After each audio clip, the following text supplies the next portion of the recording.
Hey everyone, it's Heath here, getting ready to work on the Commission, round 2.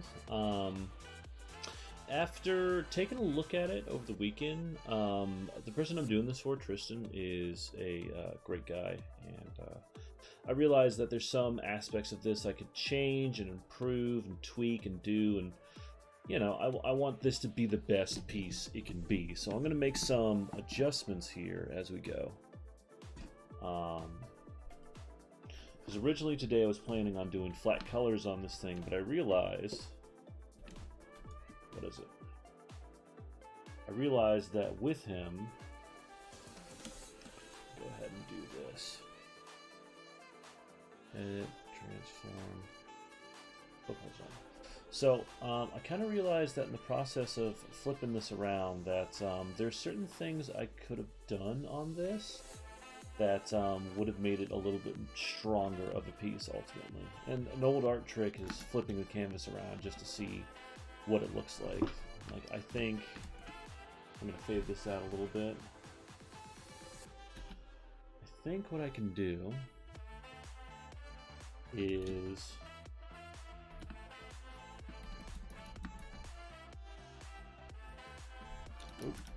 not where I wanted to go. What I think I can do is move this leg out here. Yeah, maybe too far.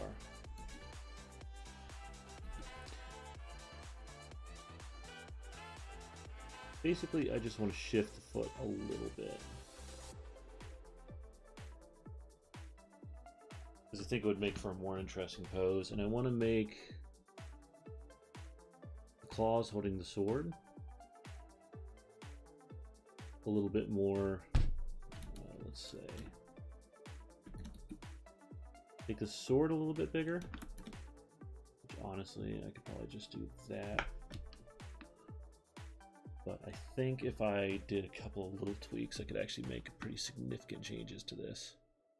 And I'll also say this at the beginning here, make sure to like, subscribe, and follow me. I'm on Instagram as Art of HF. I'm also on Facebook. I have a page there, facebook.com/artofhf. I'm also on Twitch as Heathosaurus Art, so Heath Asaurus, Asaurus Art. Oh, hey buddy, welcome back, tuning in. Good to see you. I know it's early as heck in the morning for you, so I appreciate you tuning back in, man. I was just telling everyone I was going to make some tweaks. Nothing big, but you know, I want this to be as good of a piece as it can be, and I feel like it was close to that, but I think there's still some tweaks that need to happen to be able to do that.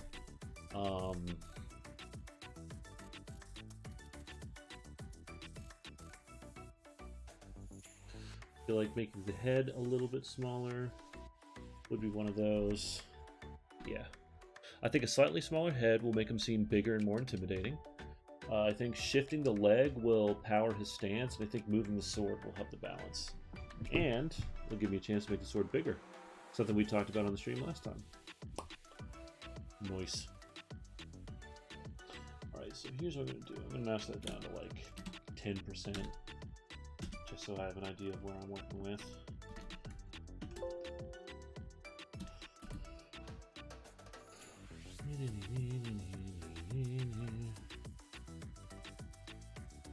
What, I'm going to just cut it off here.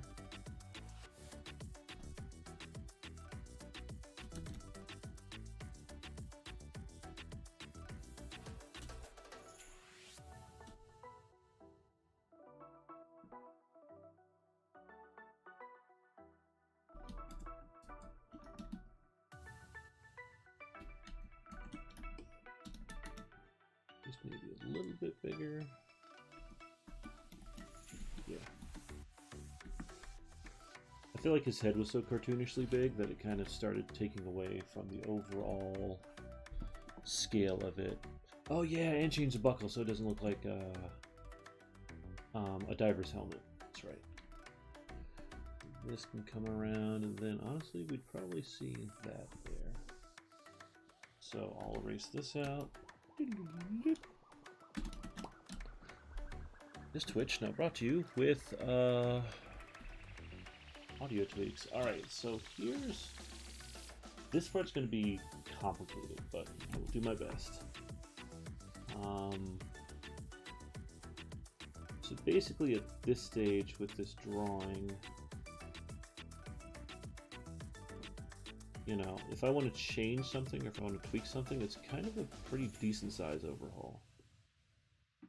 So we'll see what's up. Hip.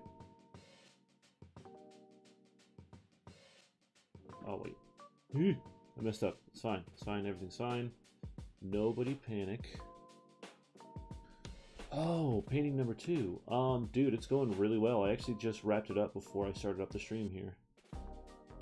I will be sharing that on Instagram at ArtofHF. No, it turned out really good. It's funny. I'm working. Basically, the working process is I'm doing a monochromatic big piece and then a full color small piece. And you know, I'm drawing a bunch of stuff. Like, I've never been good at drawing little kids and environments and things like that. I'm okay at it. I'm good enough that you know, someone's not going to cancel me on a job. I can just work really hard at it. But you know, I just kind of want to draw a bunch of kids in the woods using their imaginations with wood and like rebar and concrete and sticks and cardboard and all that kind of stuff. And it's coming along. I'm also getting a bunch of new hold on, there we go. Whoop. I'm also getting a whole bunch of new is that where I wanted that to go? Yeah, just about. I'm also getting a whole bunch of new supplies in soon, so that should be nice.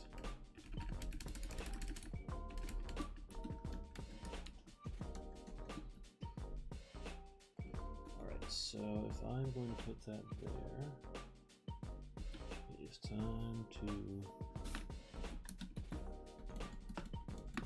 By the way, Tristan, thanks for being cool and letting me do this on the stream. That's really neat. Don't get me wrong, I would have gladly worked on it off stream, but I think it's fun to kind of document the process as I go, you know? Plus, this is going to be a cool piece once I'm finished with it. Giant dragon warrior and like plate mail with a one-handed whip sword. Like, kind of screams like, hey, check me out, I'm awesome.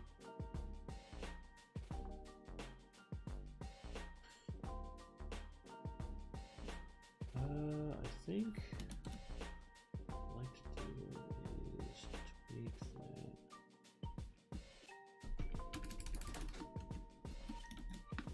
There we go. Actually, you know what? I'm going to...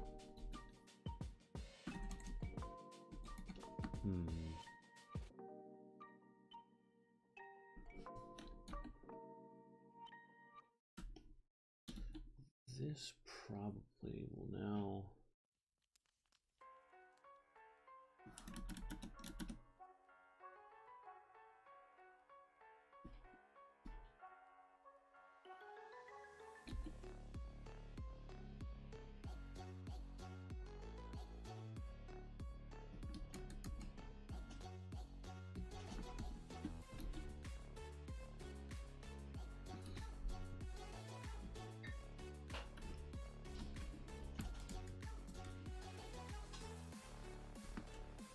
Yeah.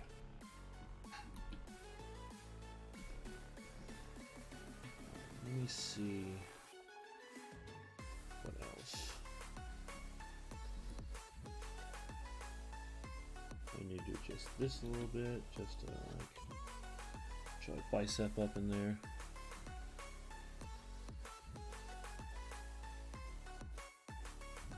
No, you're not irritating me, man. I think this is delightful. Honestly, so whenever you're working on a commission or a professional piece or what have you, part of the challenge becomes feedback. Feedback's super important. Super duper freaking important. So having a system where I can have someone like live comment on it and spend time sitting over my shoulder and then taking a look at what I'm doing and being respectful about it, like that's a gold standard. So don't worry, you're not upsetting me on any single level. Plus, man, this is your commission. I will say this: if I was going to get annoyed by the process, I'd probably tell you very quickly, but I'm not.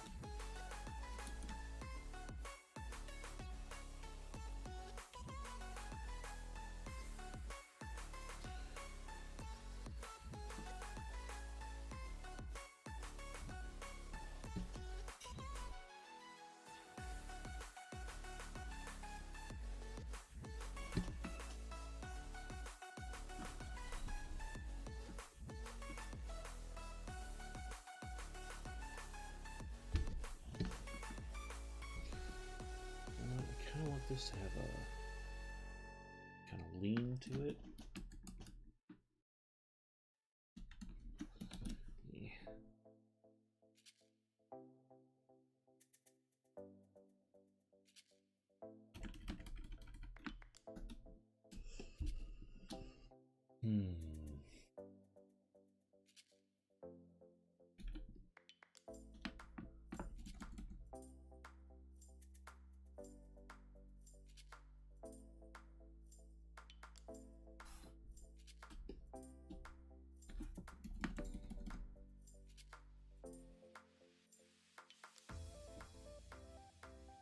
Yeah.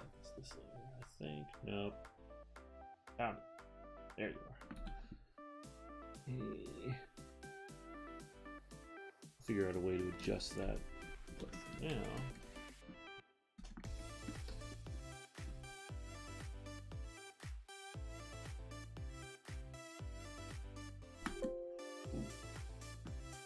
Okay, we're gonna.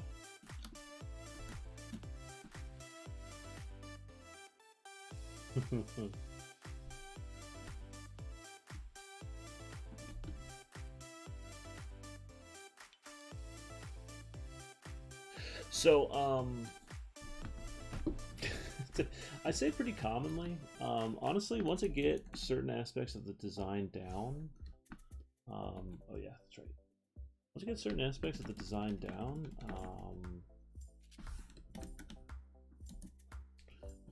typically things start running pretty smoothly at that stage.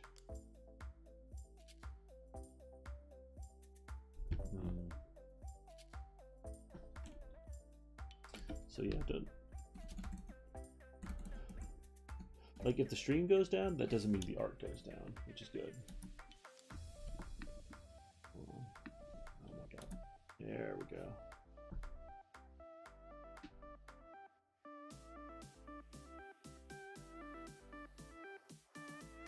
Trust me, the worst I've ever had that happen. Oh yeah, I forgot to mention. Yeah, the thing. So you can actually set up Photoshop that'll autosave your file every 5 or so, or 10 or 20 or whatever amount of time that you want on it. But it'll save every couple of minutes or so just to make sure like your stuff isn't exploding and gone forever.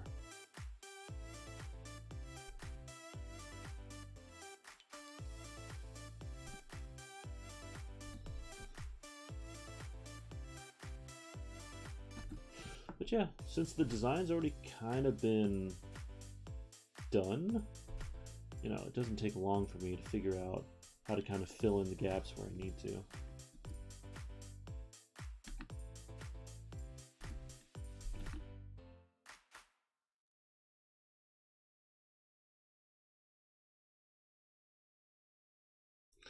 Plus, not to mention, right now I've been drawing more than I ever freaking have in the past. Well, not ever, but I'm drawing more right now than I have in the past year or so.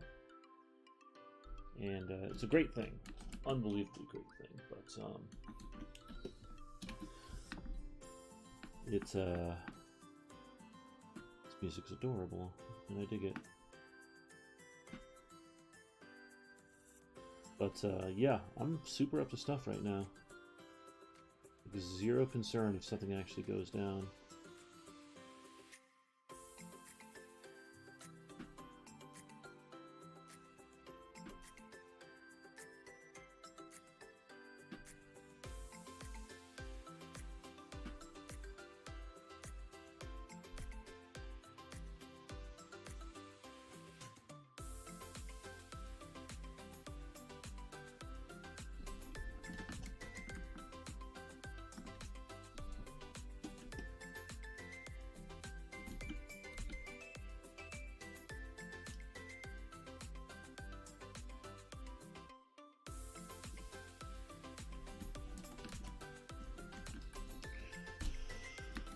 Let me do a little tweak here.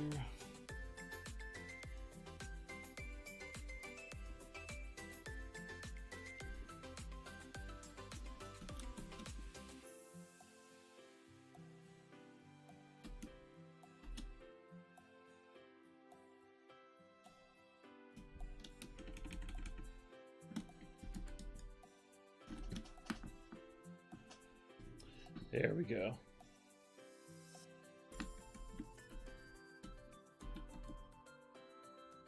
That's a good question, Tristan.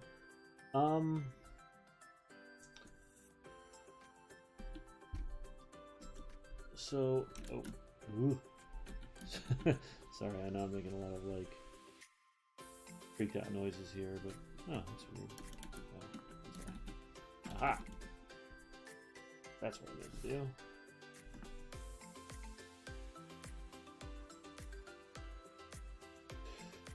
So, one of the skills I've developed over the years, Tristan, is, and thanks for the question. For any of you who can't see the question you asked, it's when it comes to coloring, how do you remember all the intricacies of the line art?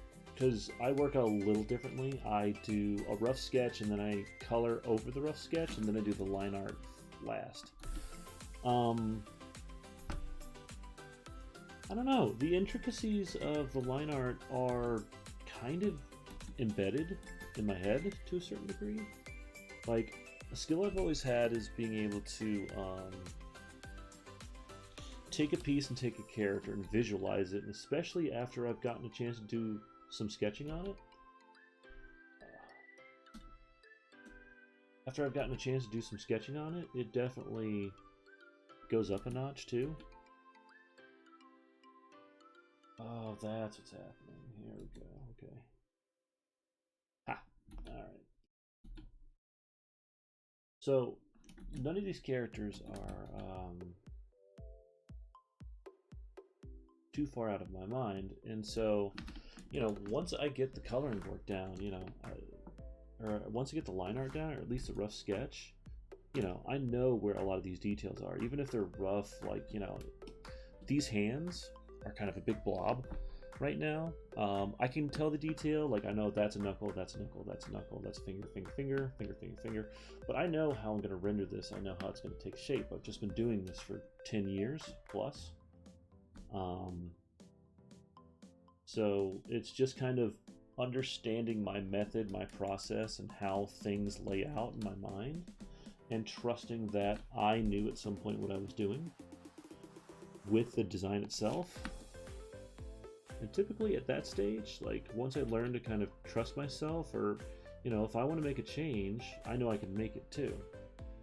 Pretty confident. So it's not really a concern if, you know, in the coloring stages I go off the lines. As long as I'm kind of close, I know I can make up the differences and make changes as I go.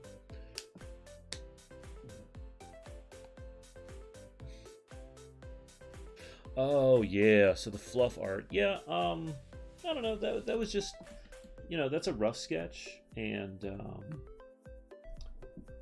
I don't know, it's hard to explain.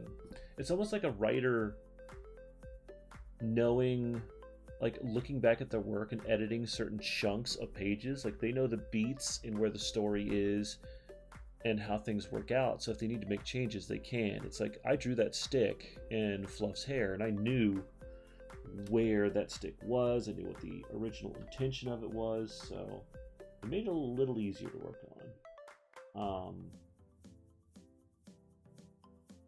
Did I delete the rough layer? I don't think I did. I might have. Well, looks like I'm fabricating stuff out of nothing. Okay, I'm gonna assume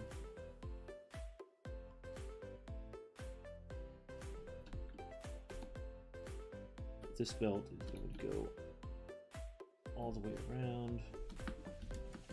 His chest piece is there, then probably he's going to have a bit of a shirt bit. It's also probably going to have armor that came off here, if I remember right.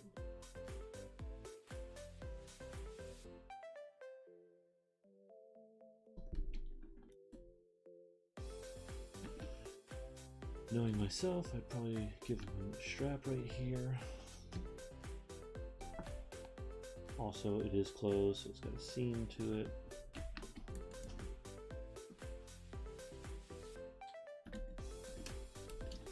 Alright, so if it's up to me, I'm going to throw in where his actual cape and wing are going to flop over there.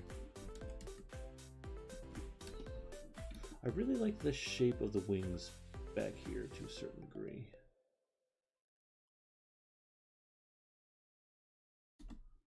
I think I need to separate these two out just a tiny bit. I think that is a pretty vast improvement, personally. Oh, yeah, scuba gear. You know what we're gonna do? Because I like the general shape. We're gonna keep that. And we're just going to change how the detailing works. So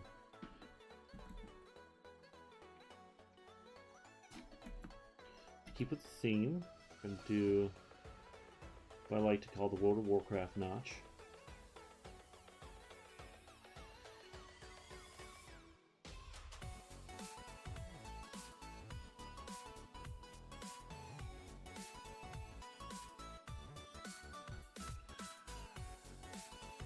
Anyone who's watching the stream, if they played World of Warcraft, you know exactly what I'm talking about.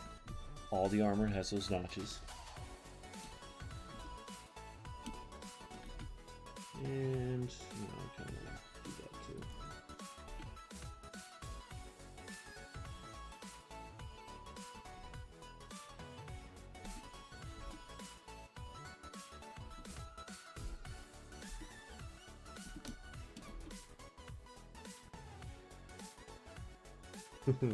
I think I have some World of Warcraft fan art that I did like years ago.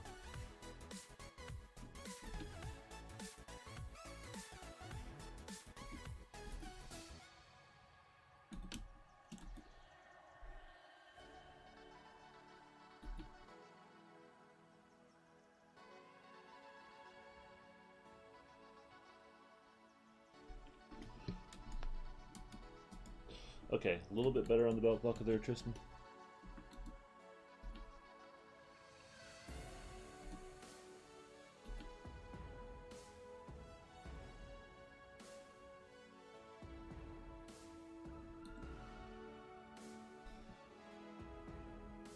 You might have fallen asleep because I'm pretty sure where you are, it's like 5 in the morning.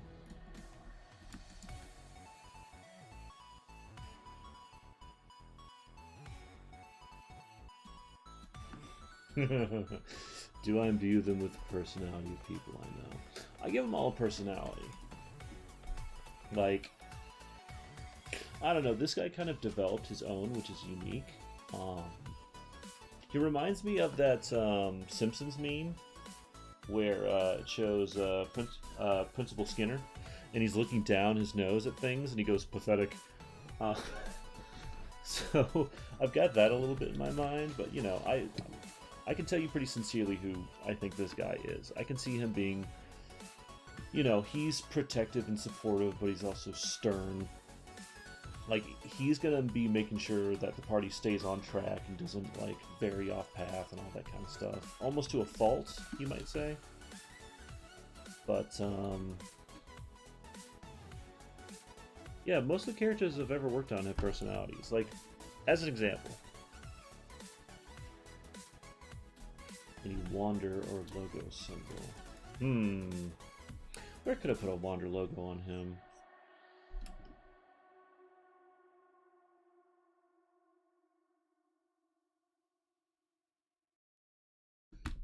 I'm trying to think. Where would be a good spot for that?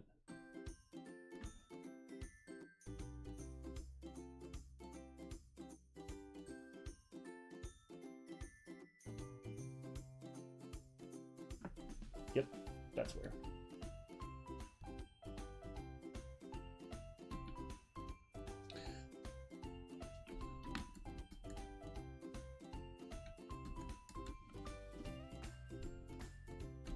Yeah, that looks a lot better in my mind.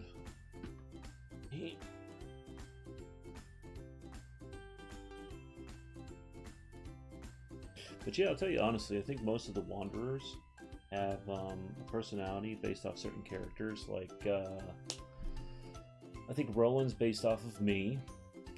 Younger me, not older me. Older me is smarmy and grumpy. Better now, I got married, so that helped. But Tank was kind of a mixture of some of my friends that I've had before and kind of also a father figure type. Kira, I don't know, Kira's kind of an amalgamation of a couple of my friends as well, who, I mean, Kira's a smartass, there's no other way of putting it. Like, she is, she's going to say what she thinks, and she's going to have a sense of humor about it, and you better deal. She's very strong-willed. I think young Roland is me, and I think Ibexus is also me, because I absolutely can be a grumpy Gus, and that is what Ibexus is. Sorry, I'm just realizing that. It's fantasy. They didn't have fitting belts anytime. So I'll do something like this. Hip.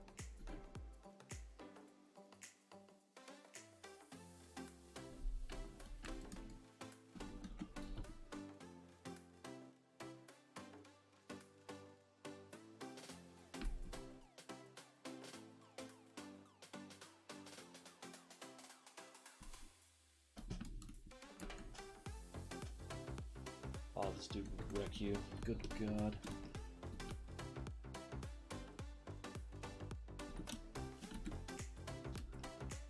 You know, I'm pretty happy with that. Oh, and Tristan, the Wanderers logo, or the Wanderers Guild logo, is going to be right here. So it's going to be kind of under the Batwing. It's going to be where the pauldron kind of connect to the main armor. It'll be small, but it'll be there.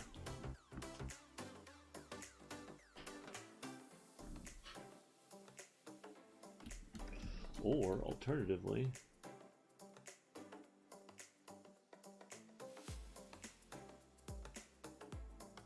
could find a way to integrate it, like, oh yeah, that'd look cool if it was in the hip armor. I have to do a little adjustment.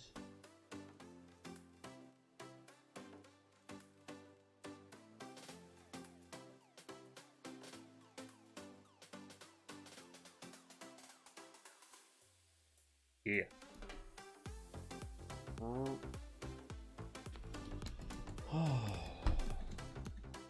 But yeah, I think you can take a wild guess who John the Bard's personality is based off of.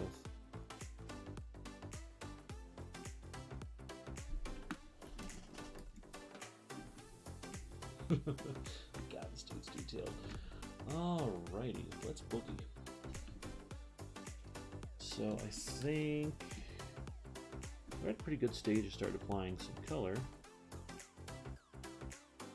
Tristan, did you have any core colors you had in mind for this? I mean, I can just start fabricating stuff, but,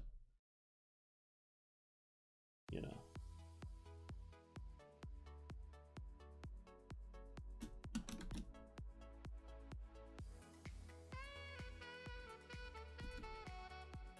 Nothing says happy drawing time like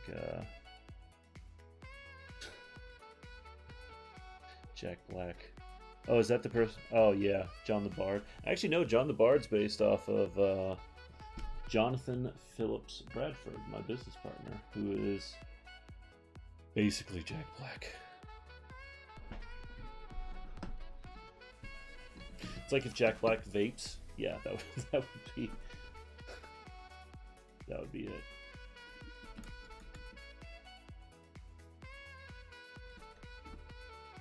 So let's bring this back up, shall we? Oh yeah, that looks a lot better.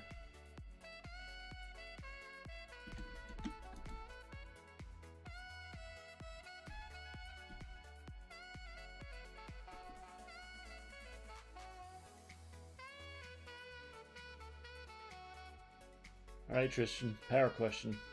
Color schemes. What you got in mind, man? Purple dragon, armor was white with gold trim, and I was thinking maybe blue for the claw. Yeah, alright. So, white armor with gold trim's totally doable. White armor is... It's not going to be pure white? Oh, School of Rock. Yeah, I could see that. That'd be funny. John the Bard's School of Rock. So the armor's not going to be pure white. It's gonna kind of be an off-white kind of pearl color, and we're going to be able to add white to it after the fact. So it'll still be white armor. It'll just have a bit of a tone to it. So I'm actually getting a chance to render it and whatnot. Alright, so let's give ourselves a background here. I don't know what all those layers are, but I'm going to hide them. Boop. Alright.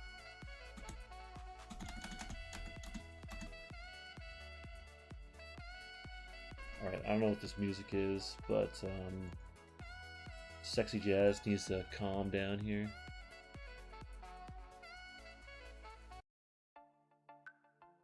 There we go. A little bit better. Yeah, that's a big improvement. JPEG, Commission, work in progress. Call this work in progress too. Yay. Alright, now if it's up to me, I'm going to go dark with the background. Ooh, too dark.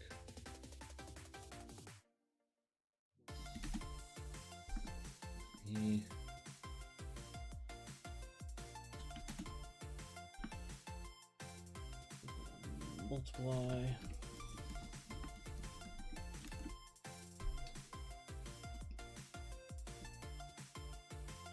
Yeah.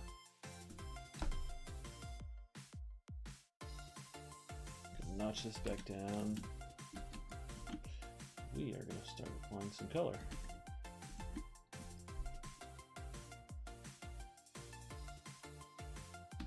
So, I'm going to start working on the armor first, just because I got a clear idea of what that's going to look like.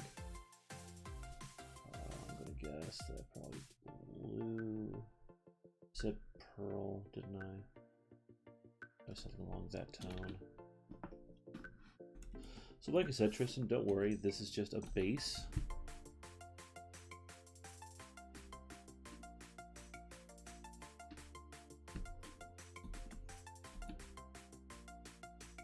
Oh, just one of those neighborhood doggos boofing.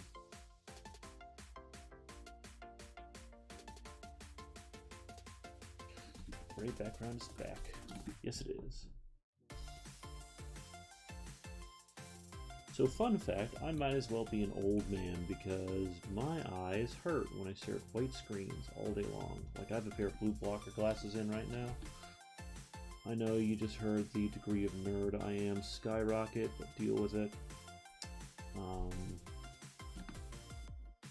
But yeah, I have blue blocker glasses in, and I need them so my eyes don't explode and die.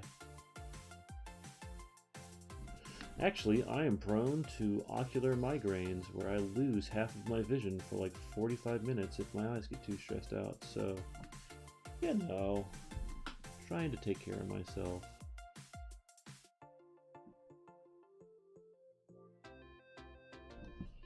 hell, I'm turning 34 in a couple months here, so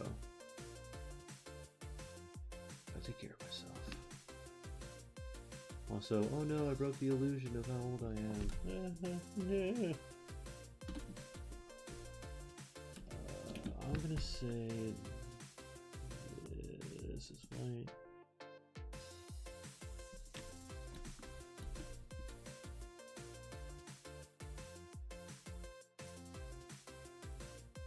Well, fun fact is, I think coloring on this should actually go pretty quick because I only have so many colors I'm going to be dealing with.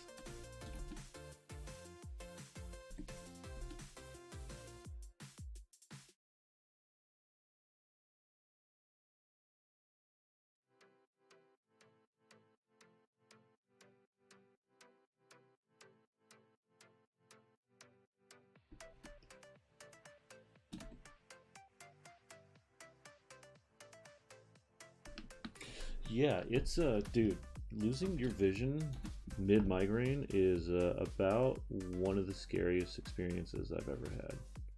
So here's the thing, I don't want to make some stupid claim like, oh, artist vision's way more important than normal people vision.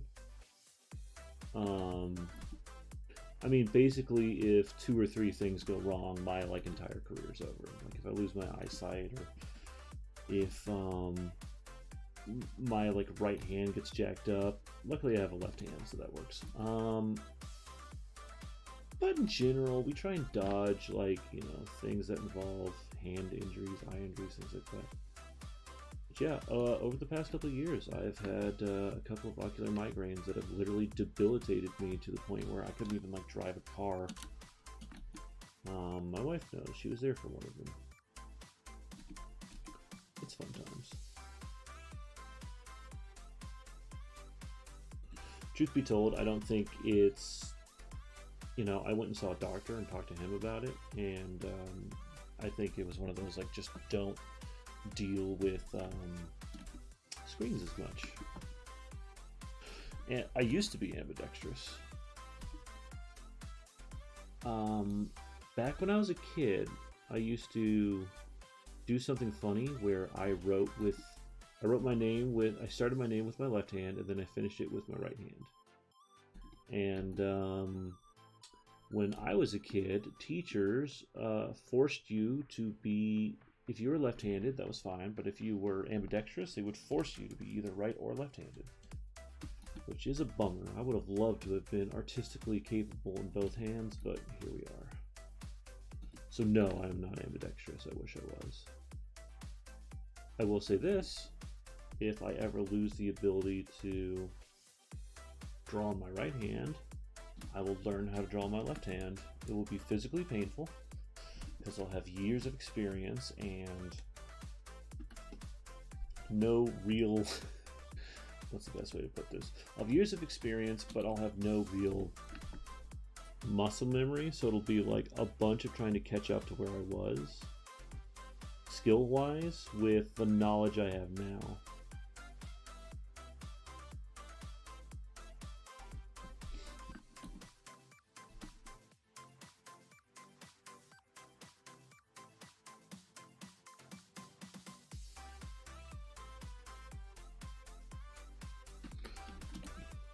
Also, this music is fun. I feel like I'm in that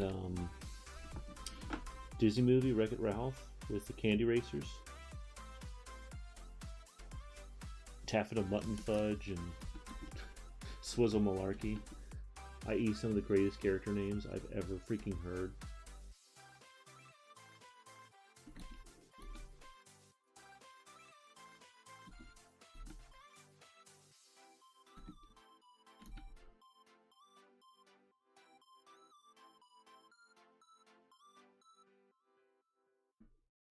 Alright, we're just filling corners here.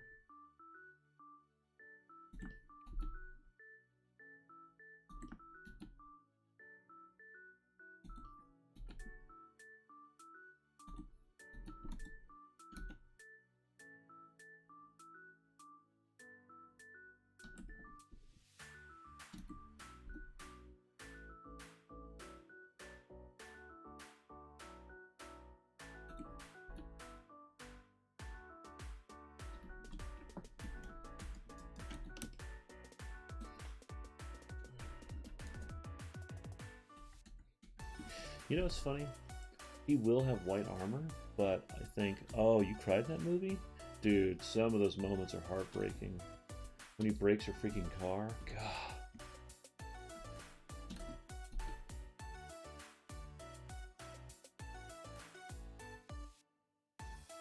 Dude, I think the first 5 minutes of Up made everyone cry. Like, anyone with a heart.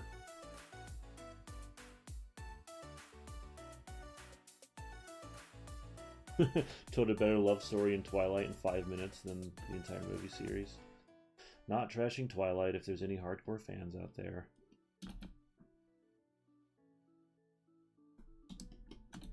Although, let's all agree that first movie was trash.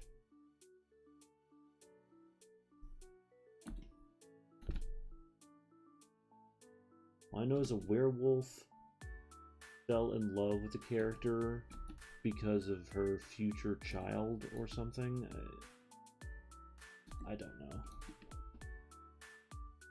This is why I try not to worry about freaking romances and Wander, because I feel like it opens up the entire thing to an entire myriad of issues. If people want to put them in relationships, cool. You guys have fun. I will be refraining from doing so myself. You know what? I'm just going to make these entire things white.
I just remember when a buddy of mine from college who was an industrial design major, so like, you know, toasters. You know what? That's a misnomer. He designed a lot of cool stuff. He actually worked on like user interface things a whole bunch. He found it really fascinating, like how many like clicks does it take to get from X to Y to Z. But industrial design also does like tractors and some vehicles and a lot of objects. It's pretty cool. Anyways, he was super mechanical with most things he did.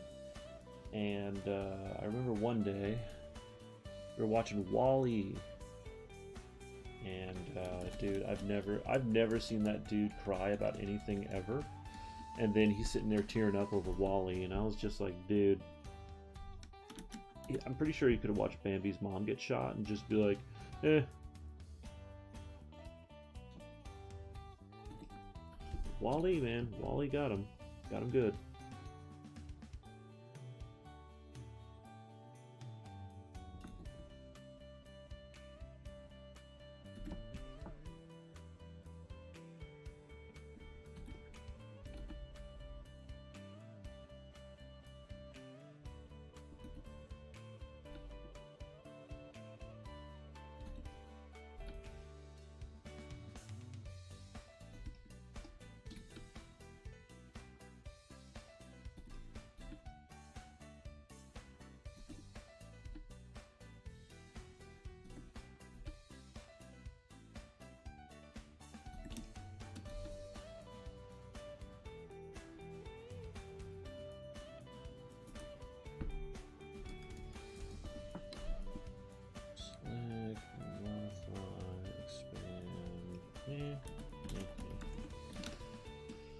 Okay,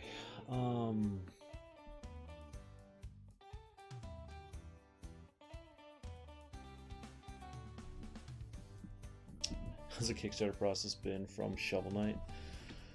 Basically, once the Kickstarter closes for a campaign, depending on how prepared you were, which we were pretty well prepared, we got, I actually think I'm done with the white layer. Neat. We,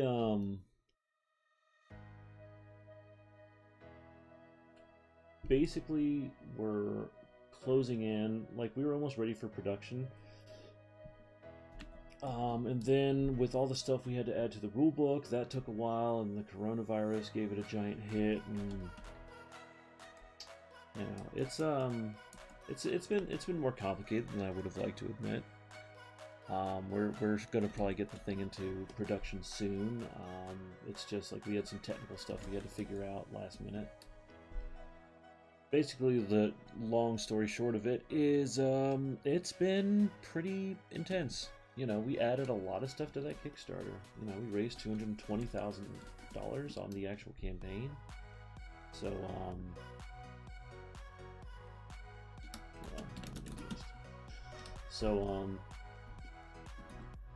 yeah, just more complicated than I would have liked it to be is the ultimate answer. Also, I know we're giving him gold armor for a fact, but gold is interesting in the fact that it is not any single, like you can't just like throw yellow on a guy. Gold is a mixture of yellow, brown, and orange, so when it comes down to it, oh yeah, that's right, this whole thing is going to be gold. So when it comes down to it,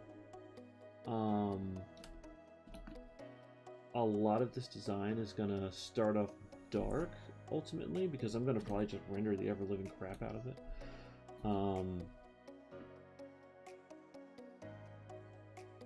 So long story short, don't worry, I know it looks really dark right now. I promise you that if you trust in the process, you will see what I have eventually planned. Oh man, I am screwing up, and it is okay.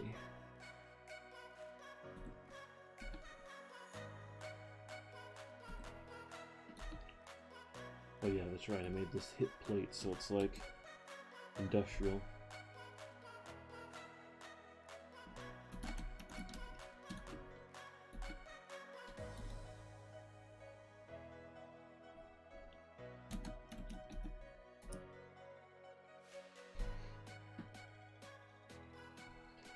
Hate using yellows on minis. Dude, I get it. Well, it's interesting. So, like, let's say we had a big gold coin here. Hold on. There we go. Let's say you had a big yellow coin here. Basically, how I would approach this is, like, we're starting from the darkest layer.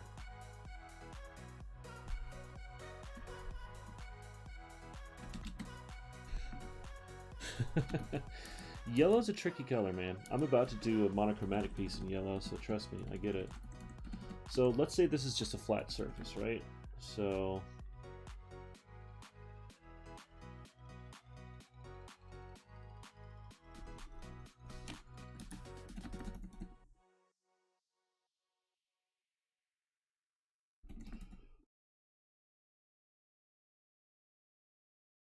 basically, things that are gold are made up of a variety of different colors, all kind of interwoven into each other.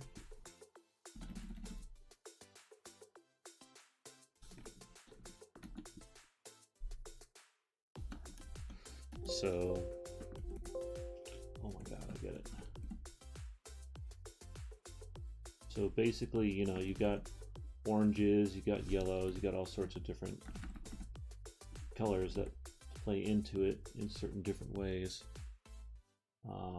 And you know, I'm going speed of light here, so.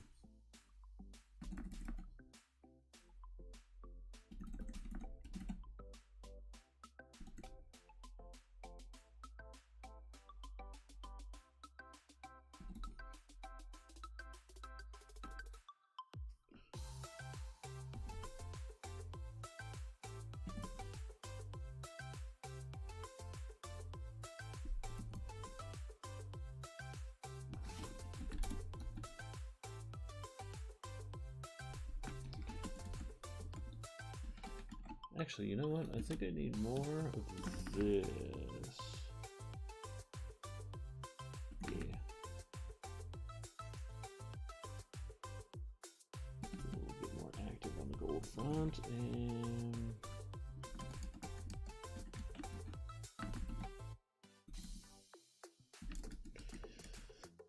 yeah, gold's interesting.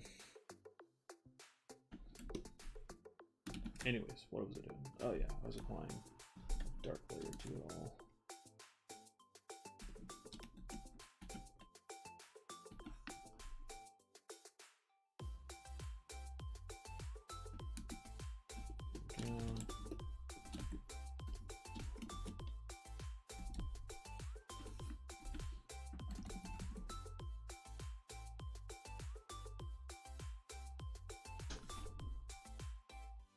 It's actually funny, working between digital painting and traditional painting is that, like, I'm realizing that digital painting has so many little, like, life improvement things.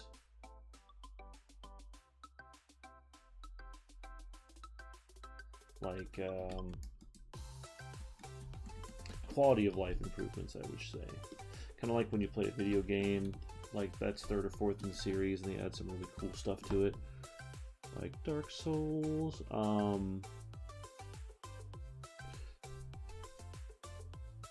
Basically, the fact that I can work in layers, the fact that I can control the color in those layers. If I wanted to, I could just have an infinite amount of like space to do things. It's really nice from a creative standpoint, but it's also been really fun doing traditional stuff just from the limiting factors that I have to like put myself into. You know, I have to work on this canvas, it has to be at this scale, I have to paint or draw or do whatever at a certain skill level and at a certain size, or else the process is probably going to get jacked up. I've enjoyed it though. I really freaking have, and I hope to do way more of it.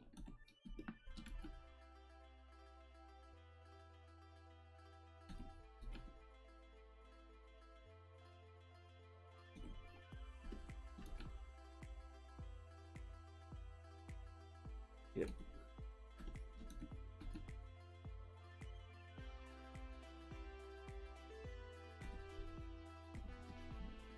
Oh yeah, there is. Well, no, there absolutely is zooming. It's just called picking it up and bringing it closer to your face.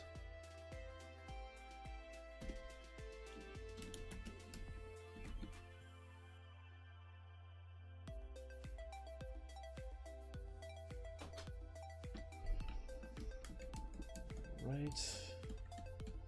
Oh, this boy's gonna have a lot of gold on him, and that is okay.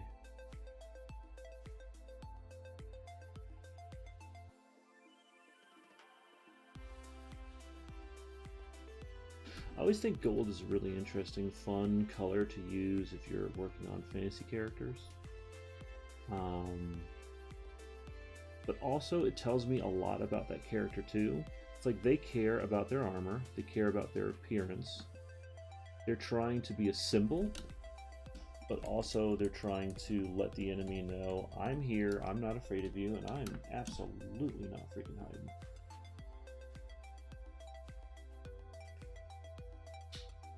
Which I've always thought is interesting.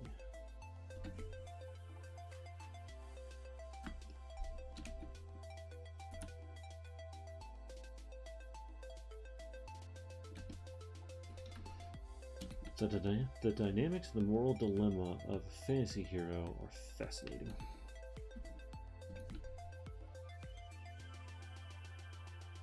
The fact that every D&D party is just a set of murder hobos going from town to town asking random strangers really intense questions. So calm it down, man.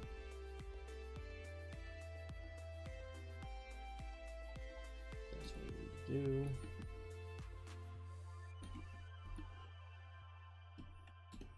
Alright. You know what? We're going to cut around that.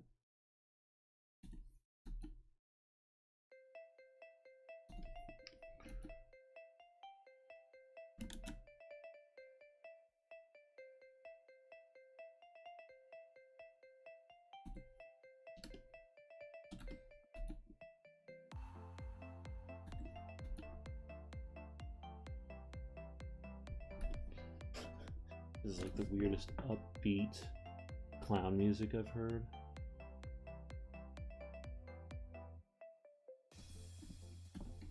I'm debating if I want the claws to be gold too. Tristan, what do you think? You want the claws to be gold?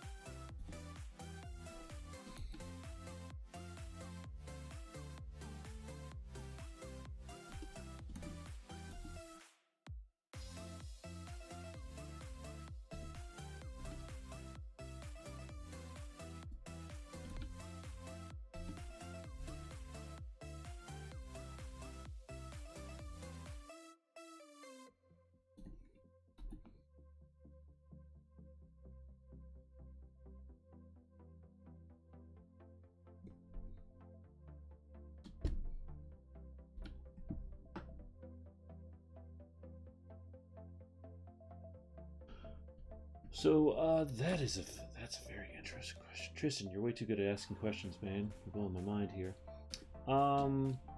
Yes is the short answer. So I've rendered. Oh, I know what I was gonna do. I've rendered characters before where I threw on a bunch of. Like, I mean, I got way too detailed on clothing. Way too detailed on clothing.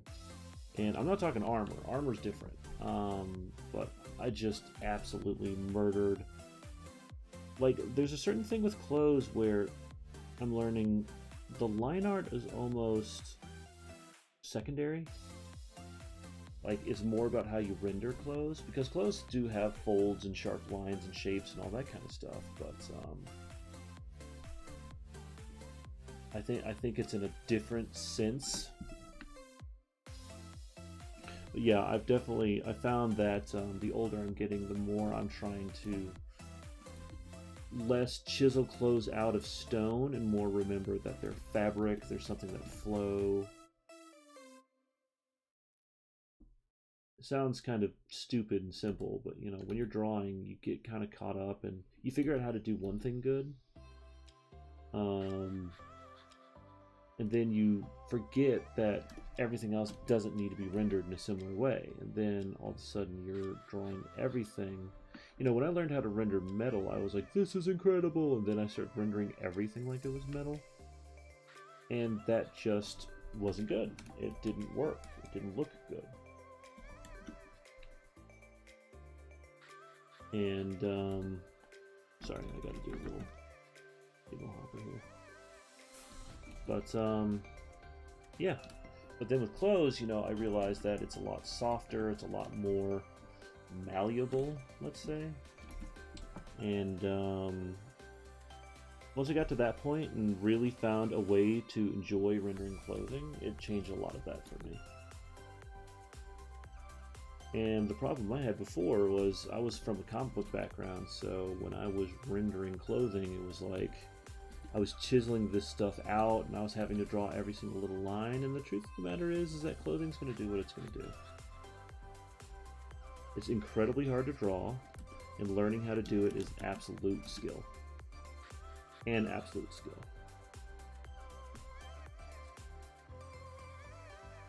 It took me a long time to do it, and I think I'm decent at it. Also, that is the death of all artists when they think they're actually good at something, so...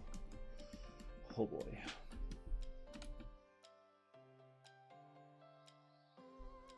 Sorry, as my wife would say, I'm getting in a big way here.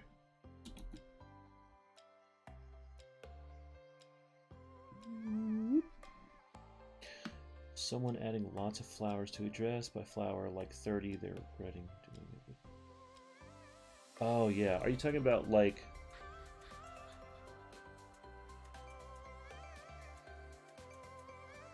I think maybe the tips of the claws, the tips of the claws could be gold, but like the finger guard could be white.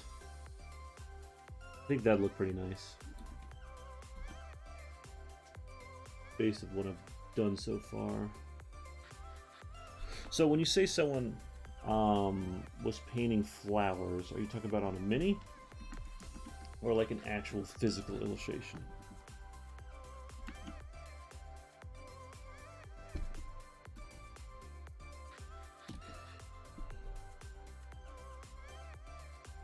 Yeah. Nah, son. I mean, as an artist, there's certain things I don't like doing. I don't like drawing bricks. I don't like drawing flower. Or I do enjoy painting flowers. I don't like drawing bricks or feathers or each individual little scale, or it's just a point where if you start doing that, you have to do all of them. If you're drawing a field of flowers and you paint an entire batch of them, well, guess what? You have to finish painting a batch of them. So every single flower, every single blade of grass. God help you. Oh, illustration. Yeah, that's a lot. But some people, it just depends, man. Like, some people dig that. Some people really like the kind of nitty-gritty micro detail of painting that stuff in.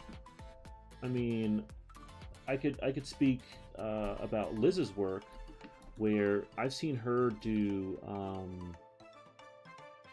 and I'm talking about Elizabeth Beckley, the miniature painter for Kingdom Death, and Wander and Pinnacle Games, other projects, which there are many.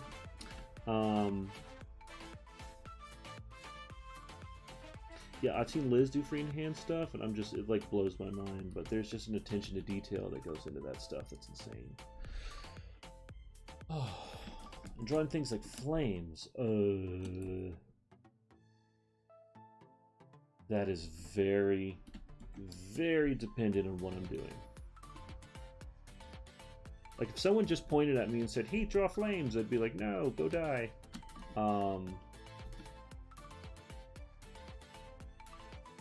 But it just depends, man. Like, if someone wanted me to draw a city on fire, I probably would not enjoy it. I'd do it, but probably wouldn't. You know, fire is a tricky thing to paint because it's so alive and subjective, and, you know, everyone can paint it in a different way. And all I know is fire is one of those things that if you paint well, it looks really good. But you got to paint it really well, because if you paint it like decently, everyone's going to see and everyone's going to know. Like, fire is one of those things that's an effect that people are automatically going to be drawn to see if you did it well. And if you don't do it well, they're all going to be like, "Oh, well, this is pretty good. The fire looks okay." But it's like, it's a catch-22, man. You can't win.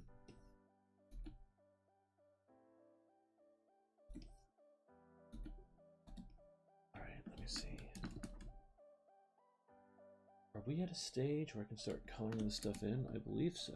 Oh no, I missed that whole thing. Hold on.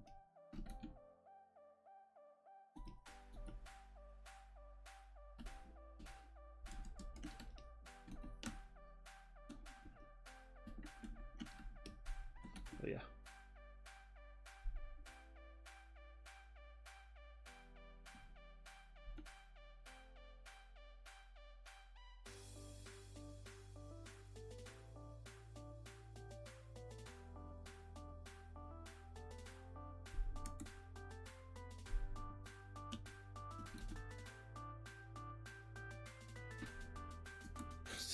Sort of flames. Yep, exactly. I don't even think I did that good of a job on that one, to tell you the truth. But, you know, it's all part of the fun. I've had a very fortunate career where... Hold on a second. Ah, that's why. I had a very fortunate career where I've had people willing to give me chances on things, willing to let me like try and experiment with coloring or painting or all this other stuff, and it's been unbelievably fortunate. So I've had chances like live getting paid on jobs to like draw stuff, and I mean that just doesn't happen. So. Like Flaming Sword of Flames is a great example. Like, you know, I wasn't great at drawing giant flaming bits and pieces of things, but I got the opportunity to. Oh yeah, he's gonna have a lot of gold coming off of him. It's gonna look freaking sweet.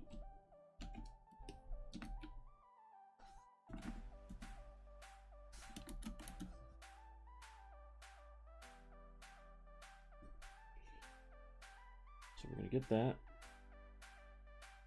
Gonna get that.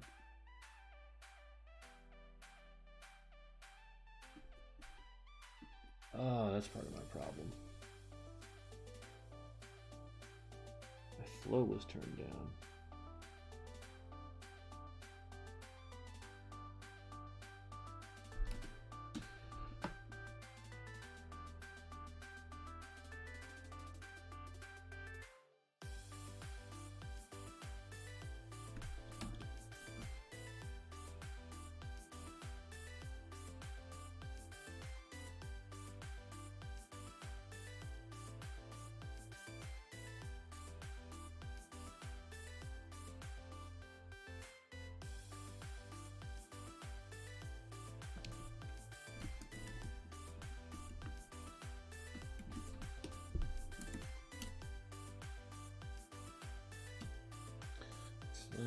Modify, expand.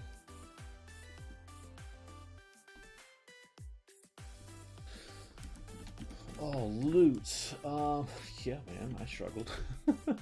I'm not gonna lie about it. Yeah, sometimes loot is not easy to come up with because, you know, there's thousands of sword designs and axe designs and all this other stuff, but it's like weapons and items and stuff are funny because there's so many different ways to do it. It almost becomes overwhelming. And then, like, by the time you finally come up with something, it's like, is this even unique anymore? Or, like, you know, history's got so many interesting things. There's, like, axes with guns connected to them. Like, that's a real thing. And, you know, when we were working on Wonder, oh, Lord, sorry. We were working on Wonder, you know, we were kind of trying to come up with all these different wild ideas for things, and you know, it just kind of got to a point where it's like I can't come up with every single little thing. But eventually we had enough wild ideas between us, between Jonathan and I working on things, that it turned out.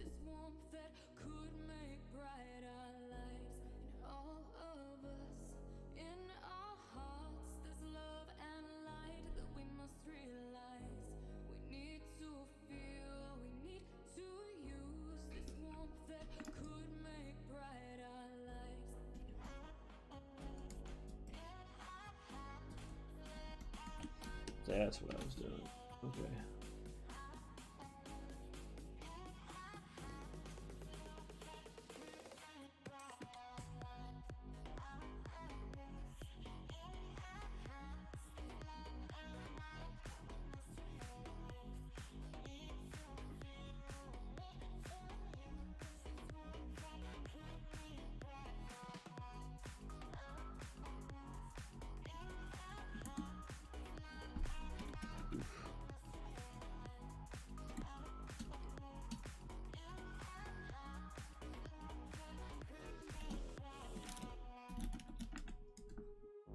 Yeah, that'll help separate those out.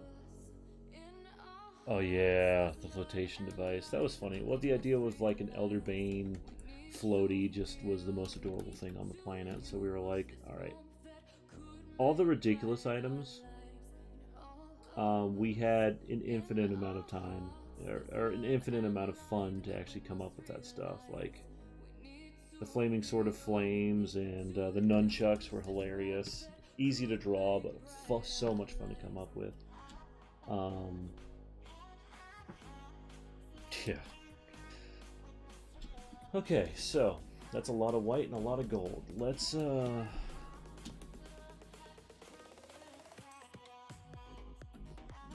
see what I want to work on next. I'll go blues. Yeah.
Oh, sounds like the music stopped. Gonna go check that out real quick. Yes, continue watching. Thank you.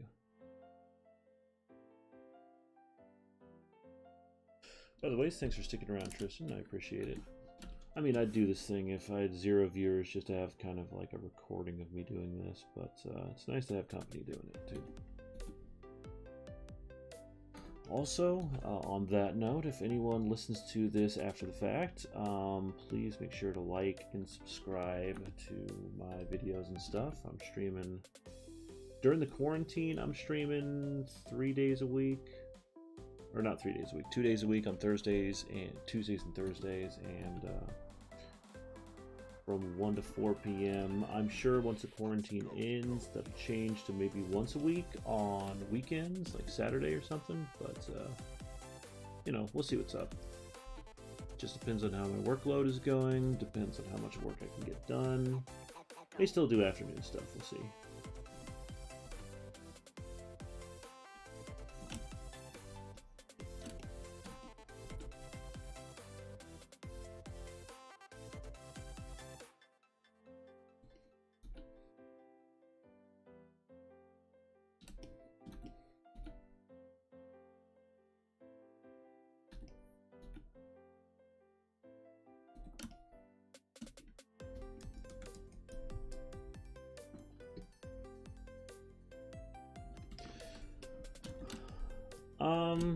Typically, alright, so typically when I'm coloring, here's how the breakdown goes. Is I kind of color big patches of things first. And I'll try and do all of one color, so like, right now I'm doing all the blue. Or I was handling all the white and then I handled all the gold. So basically I just pick a color and stick with it for a while to try and fill in the gaps where I can. Then from there, after I figured out like which color I want to tackle, it's basically like what's the biggest space to fill up first. So all characters generally have a core color or even a color combination that is applied to them. So, you know, this guy, he's gold, white, and blue. That's the basics of it. And you know, I kind of want to focus on where I want to put those big important colors first and then move on from there.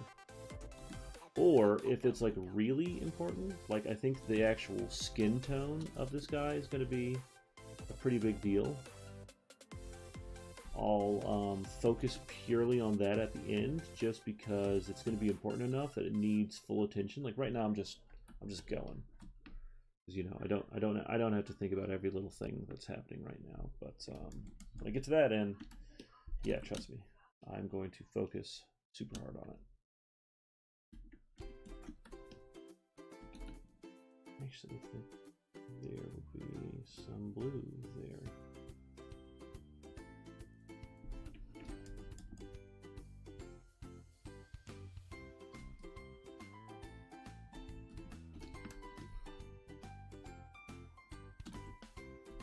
Yeah, maybe here too.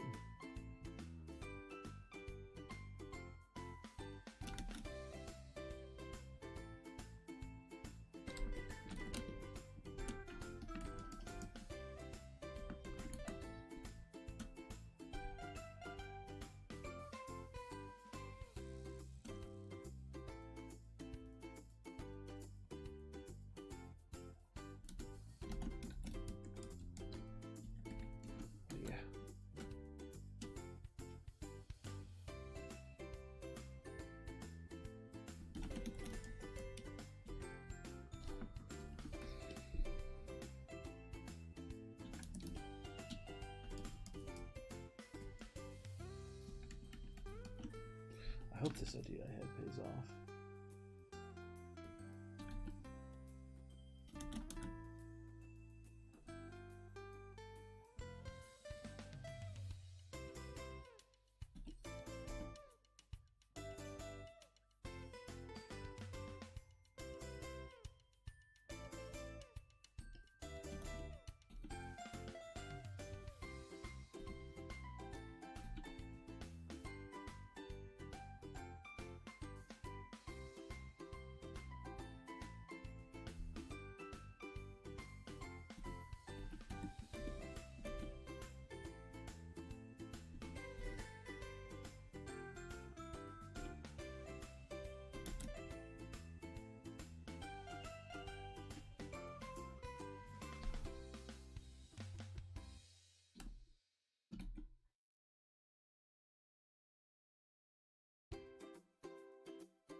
Yeah, I get it, man.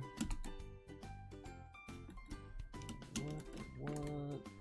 There we go. Okay. Yeah, I mean, if this is your character you want to get designed out, yeah, 100%. You gotta plot your stuff out pretty well.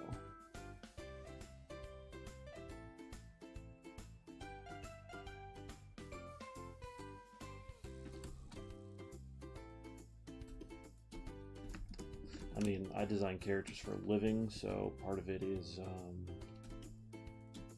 kind of mechanical to me to just start switching around and doing things and making changes on the fly. So it's a little less sacred to me, unless it's like a character I absolutely love, like the Wanderers. Take Kira, you know, the guys from the core game. Those dudes are near and dear to my heart, so I'm pretty careful about how I represent them. And but at the same time, I'm not afraid to play with some of the colors. But if this is your guy, your dude, your representation, then yeah, absolutely, he needs to be the right colors.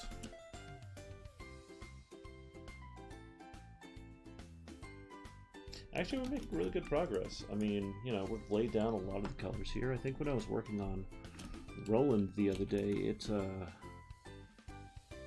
taking me a long while.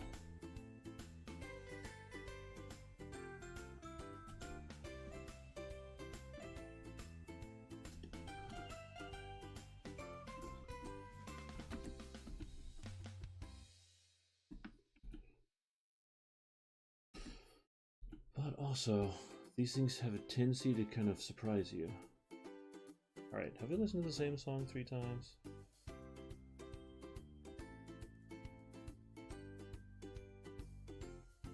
Right, I've got to get this to something else. Oh my god, it did just play the same song 3 times in a row. How dare it? Okay.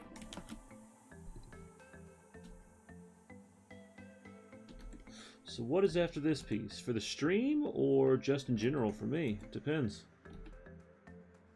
For the stream, I have 1 or 2 ideas. For personal work, I have a couple of different ideas. For Panda Cult, I have an absolute firm list of what I need to get to next.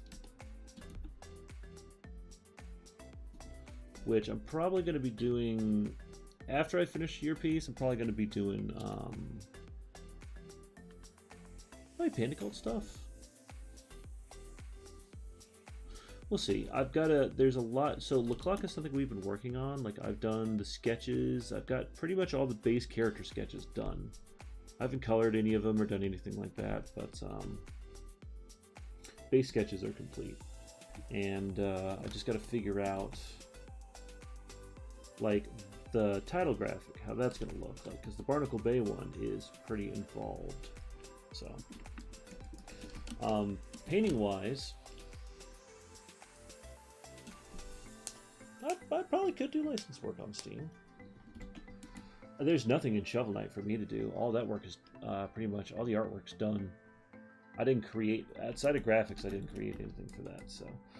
But no, if anything's licensed, I don't know. Generally, I'm probably not going to be doing much licensed anything. Like, I could draw the X-Men if I wanted to. I mean, it's just me doing artwork for fun. Let me see.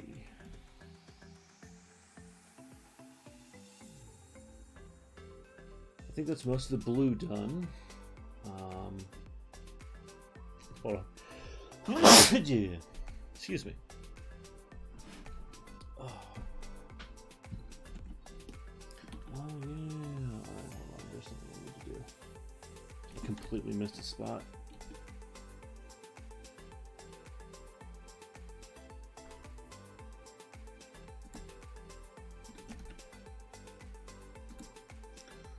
Select, modify, expand, 3.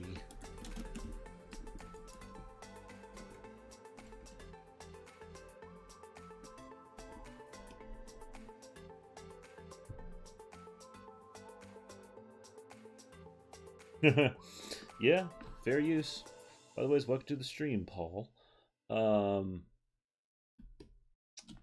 yeah, it's interesting because I think like I could technically, if someone paid me to do a commission of Wolverine from Marvel, I could do that, and they wouldn't come after me. I think if I tried to like, let's say, draw my own X-Men comic and sell that, then yeah, they're gonna break me over the coals on that one. So I think it's all very dependent.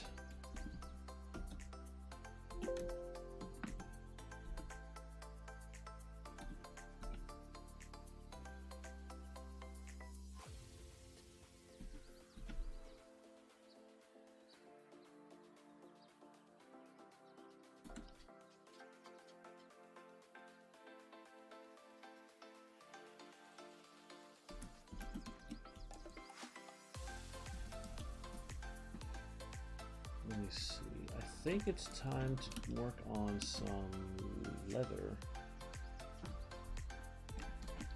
Actually, what I may do is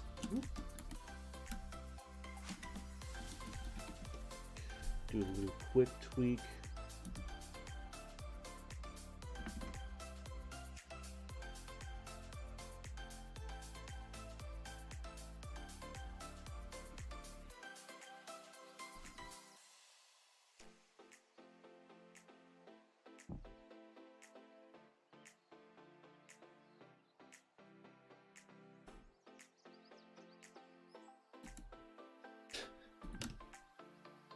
Well, I mean, that's fair. It does depend on a lot of different factors.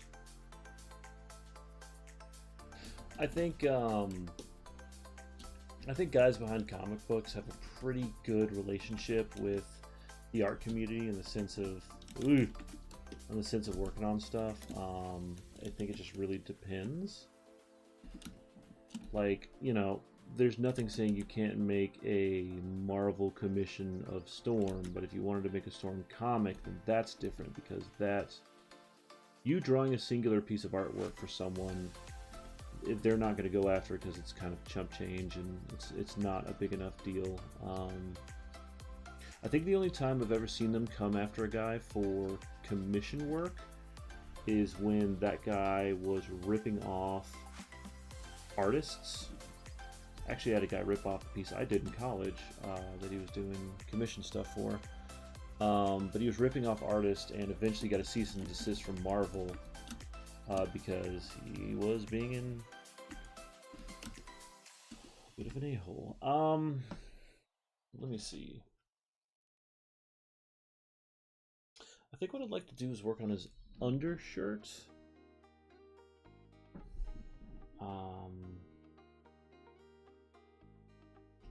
Which I think I'm going to make kind of medium beige for now.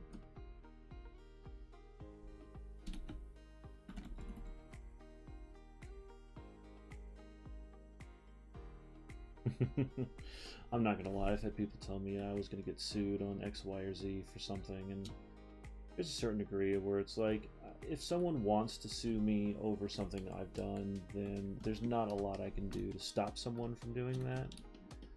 But the legality behind a lot of this stuff is really, really interesting.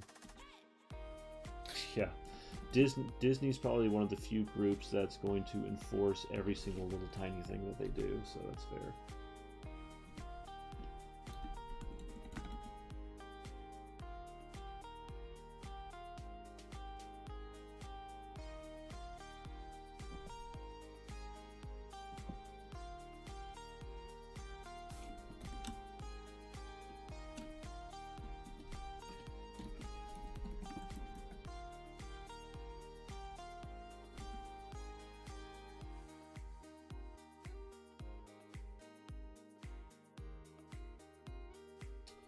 Yeah, had someone tell me Disney was going to sue me at some point or another.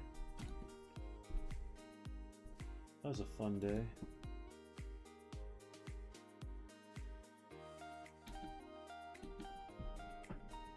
Of course, did that happen? No.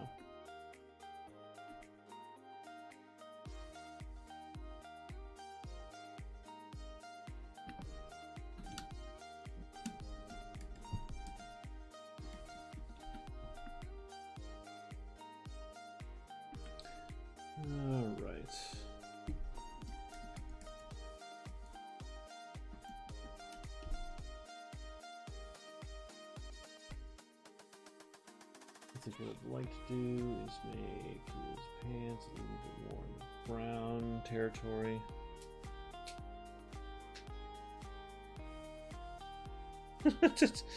They're trying to... Wow, alright, cool. Of course they're trying to. Dude, companies try and, like... They try and, copyright, the, like, colors. And some of them have succeeded. Some of them have said, this color is trademarked as it is a brand recognition thing. I think that's crazy. I think... I can kind of get it. Like, if you trademarked... Like, let's say you had a company that had a very specific visual that was involved in a color. I could almost see trademarking something and being like, well, you can't... Other companies can't use this color in this shape. Well, there's plenty of other shapes and plenty of other colors. That's fine.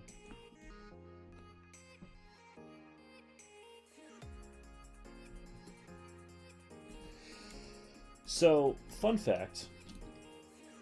CMON, when they do character things like that, or any American company, when they create a version of a character, let's say you're making a game and you want a Terminator-style character, and you basically draw the character as, you know, Arnold Schwarzenegger as the Terminator. How it works is that you can do that as long as you do not call it Arnold Schwarzenegger or the Terminator. If you call it like Future Killer Machine, basically the laws in the US work in a way that it's called parody. So that character you're not going to get raked over the coals over because it's considered parody. I think those pants are too dark.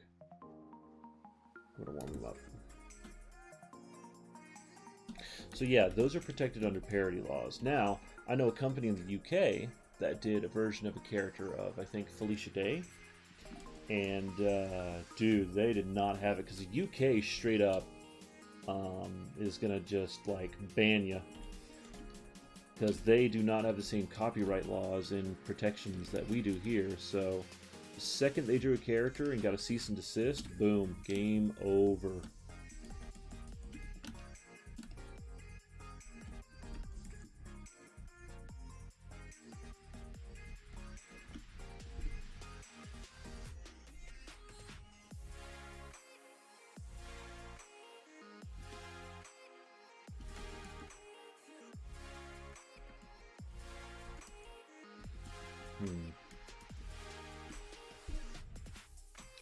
I'm debating on this undershirt color.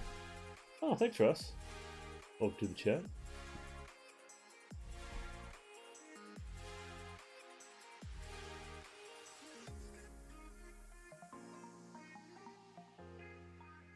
That's sketchy.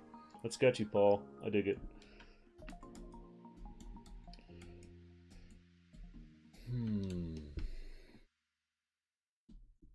Tell you what, I want to get to doing some of the leather bits on this guy real quick.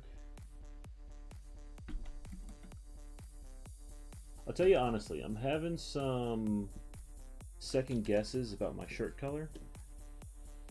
I may change that before this is all said and done, as I am well within my right to do. Unless Disney comes in here and sues me.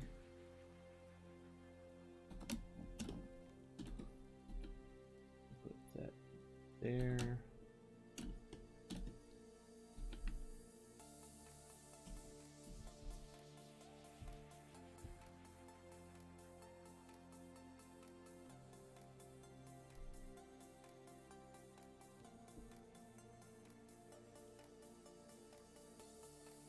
Rest of that's going to be cloth and wrinkles and things like that. I'm going to say that's probably a belt or thing.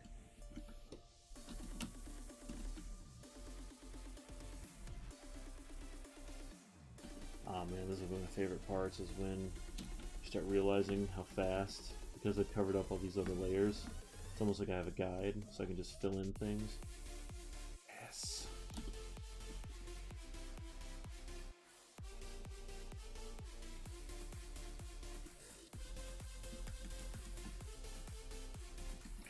yeah, dude, this is gonna look cool once it's all said and done.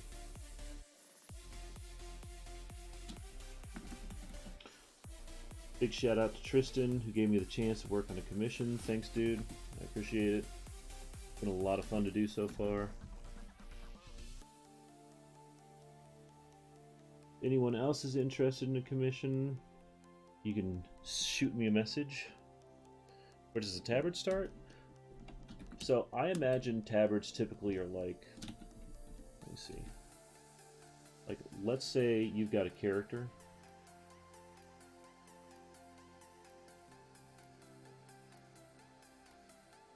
Say this is his waist and this is his legs. I generally imagine tabards are almost like something you put over. It's a tiny belt. And then it goes like this. So it almost comes all the way up to here and carries on. So it's almost like they're covering a thing.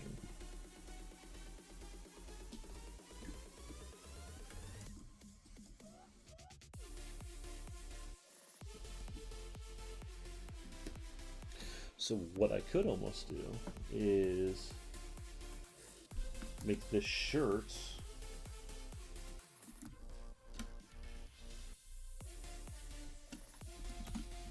much darker blue. Yeah, that looks good. That's the way to do it. Alright, figured it out. Don't worry about it, guys. I got it.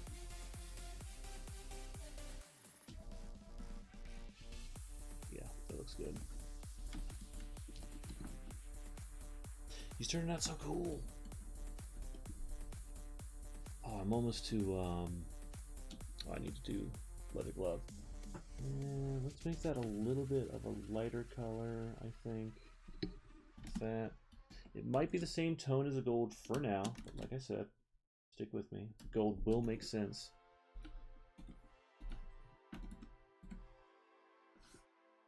Monster. There we go.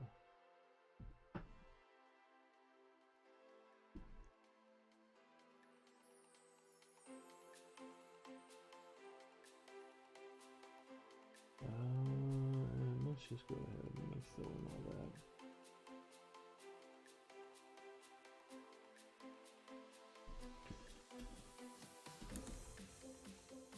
Oh, snap. Yeah.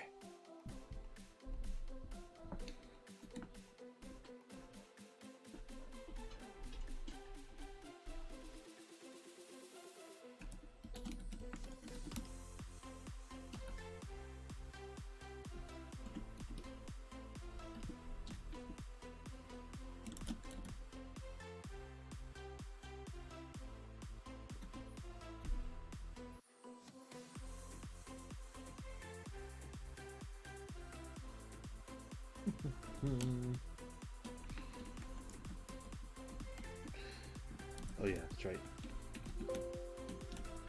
There we go. Under this.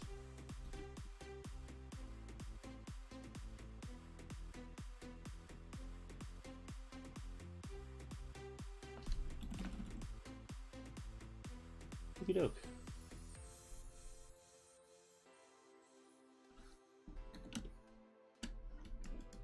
Alright, let me see. It's starting to come together. Hit. Oh god, that was terrible. Did we finish the wings? Kind of.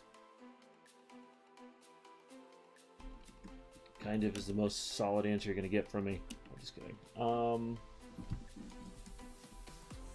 Basically, we just kind of doodled them out, but I'm pretty sure if I apply some color to them, it's gonna look fine. Because the wings, as it's coming around his shoulders, that's going to be the big signifier that they're there, but I think really they're going to be more of a background element than anything else. Tell you what, I'm going to give this dude a blue leather handle to his giant whip sword.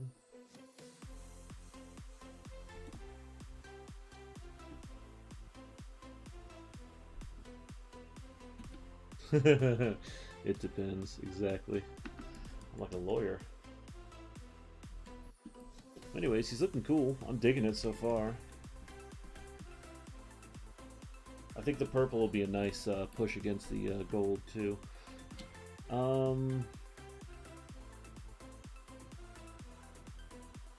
Well, Tristan, do you want the sword to be any kind of weird colors, or do you want me to kind of keep it in theme with the overall coloring?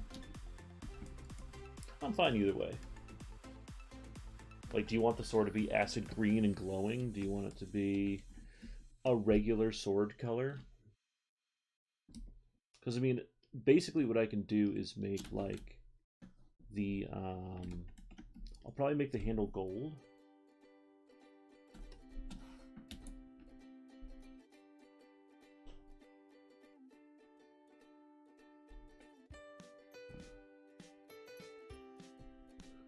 Probably make the handle gold.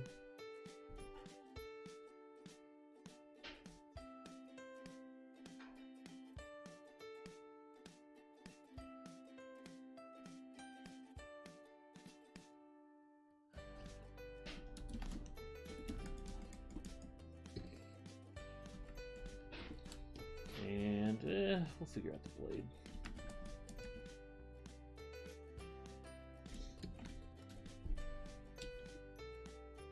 In my mind, I almost want to make it...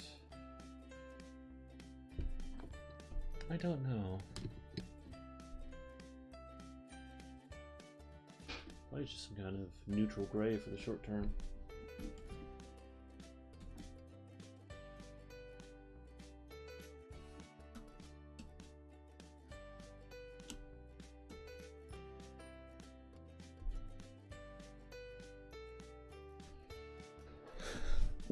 Dude, sword matching the armor. It would make sense. Not gonna lie. Oop. Messed up. Well, I mean, short term, I'm just gonna apply color to it. And we can always decide on what that wants to be later. You know, this isn't set in stone.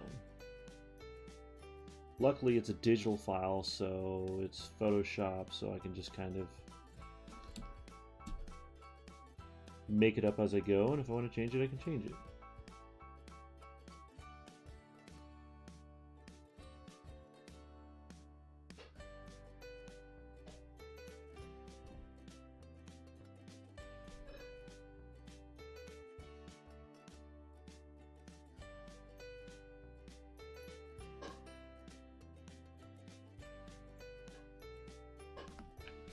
You've got to pray to Crom. Alright. That is a little light.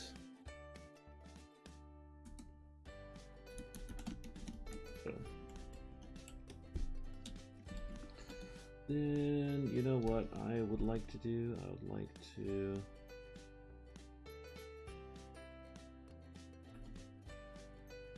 do something like that. And I can make it the same tone. Yeah, that looks cool.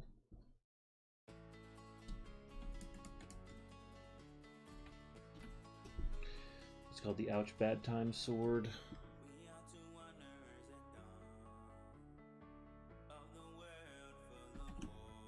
Oh, I don't like him saying things.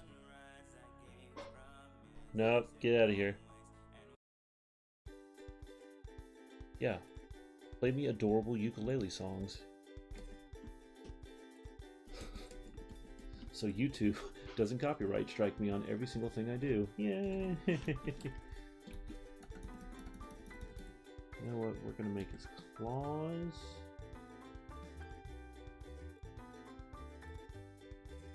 Kind of this beige.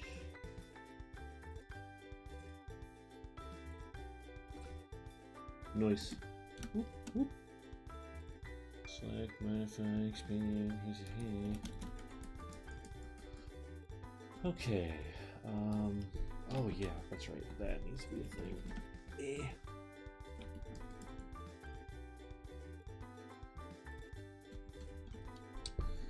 So here's the real question.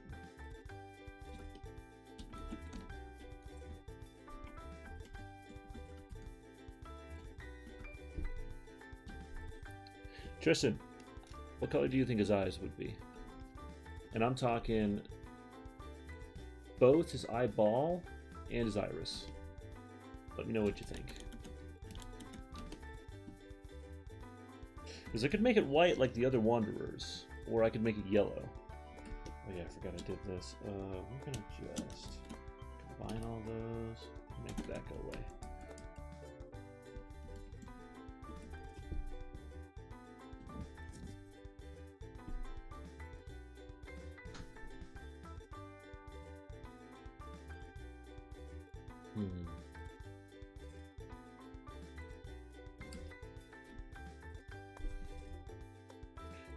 Short term, I'm going to start working on some purples.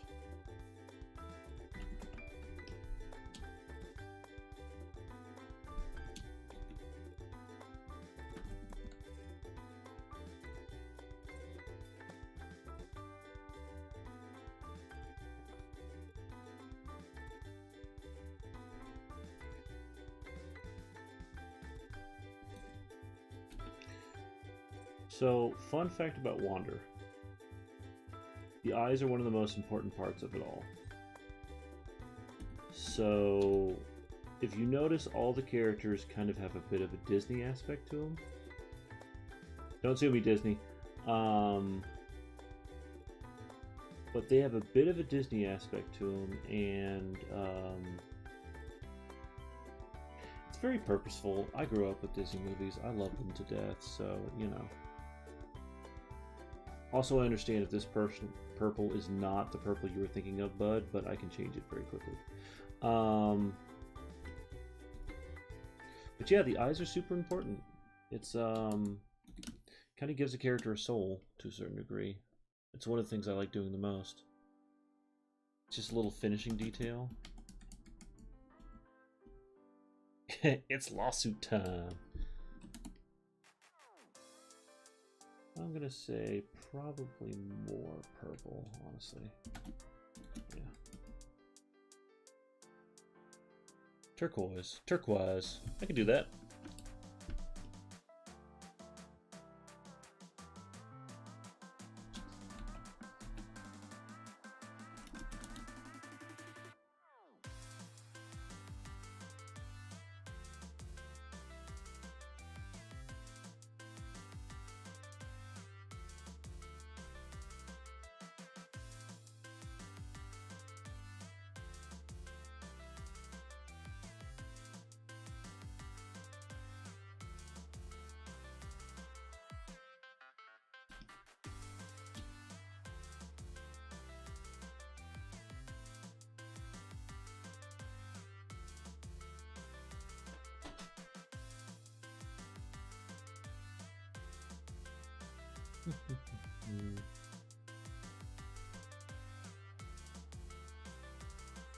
Man, I had some Nashville chicken tenders for lunch, and they are carrying me right now, and I'm very happy about that.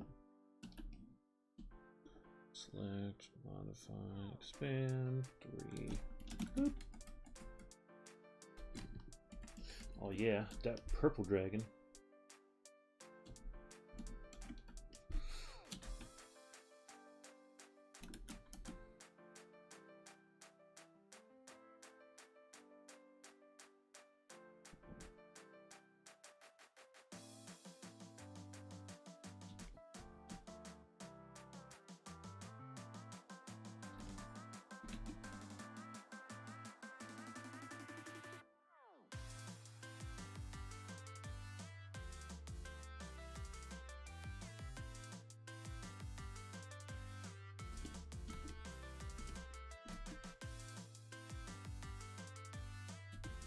By the way, sorry if I just like suddenly changed my perspective out of nowhere. I promise you I'm not trying to make everyone watching the stream vomit. All artists have a natural curve that their hands are good at hitting. And mine happens to need me sometimes to shift the entire canvas's perspective around. Oh, wait, hold on. Here's the thing I need to know. There we go. Little detail I forgot in the drawing stage, but that's cool. We made it up in the color stage. Aw, yes. Aw, yes. Mother effing breadcrumbs.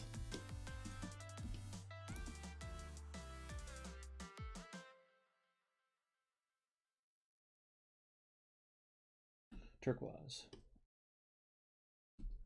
So let me see.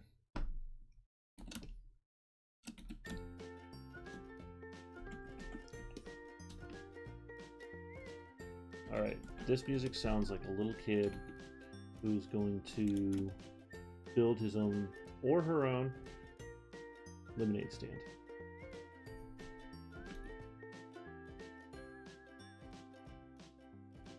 This is a commercial waiting to happen.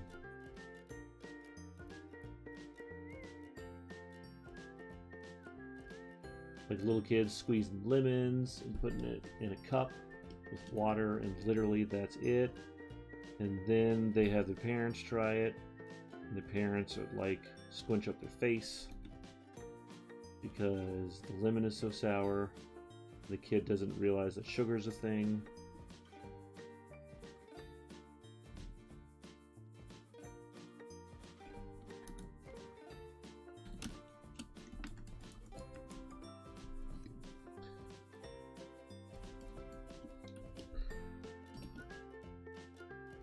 You know what? I'm not gonna lie. I kind of want this to be.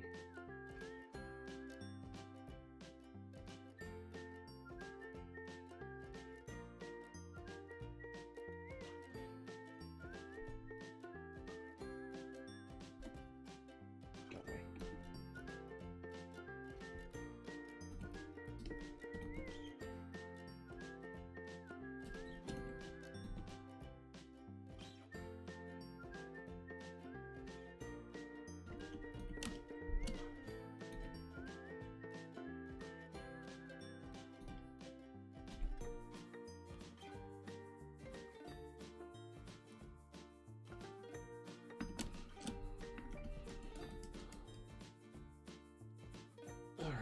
Let me see. I think what I'd like to do is turn those scales in the back into a darker purple.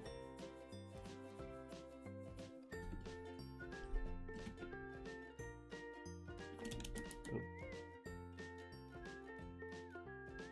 Something like that.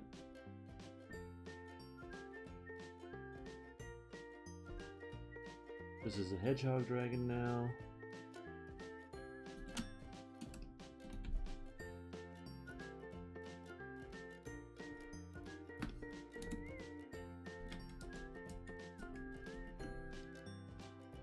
Modify, expand 3. Boop. You know what I'm going to do? I'm going to go in here and I'm going to imply there's some growths here.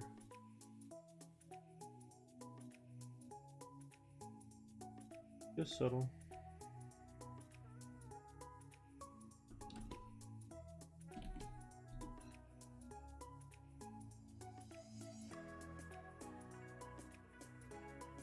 Just enough to kind of imply that it's hair to a degree that's not just starting from like a balding spot on his head.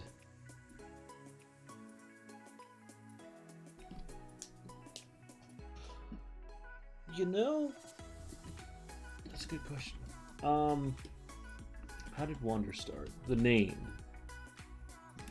Tell you the truth, it started from. I was thinking about. So I put it together in college, the actual first name behind this stuff. So Wonder's, the name's been around for a while, but how it was applied. I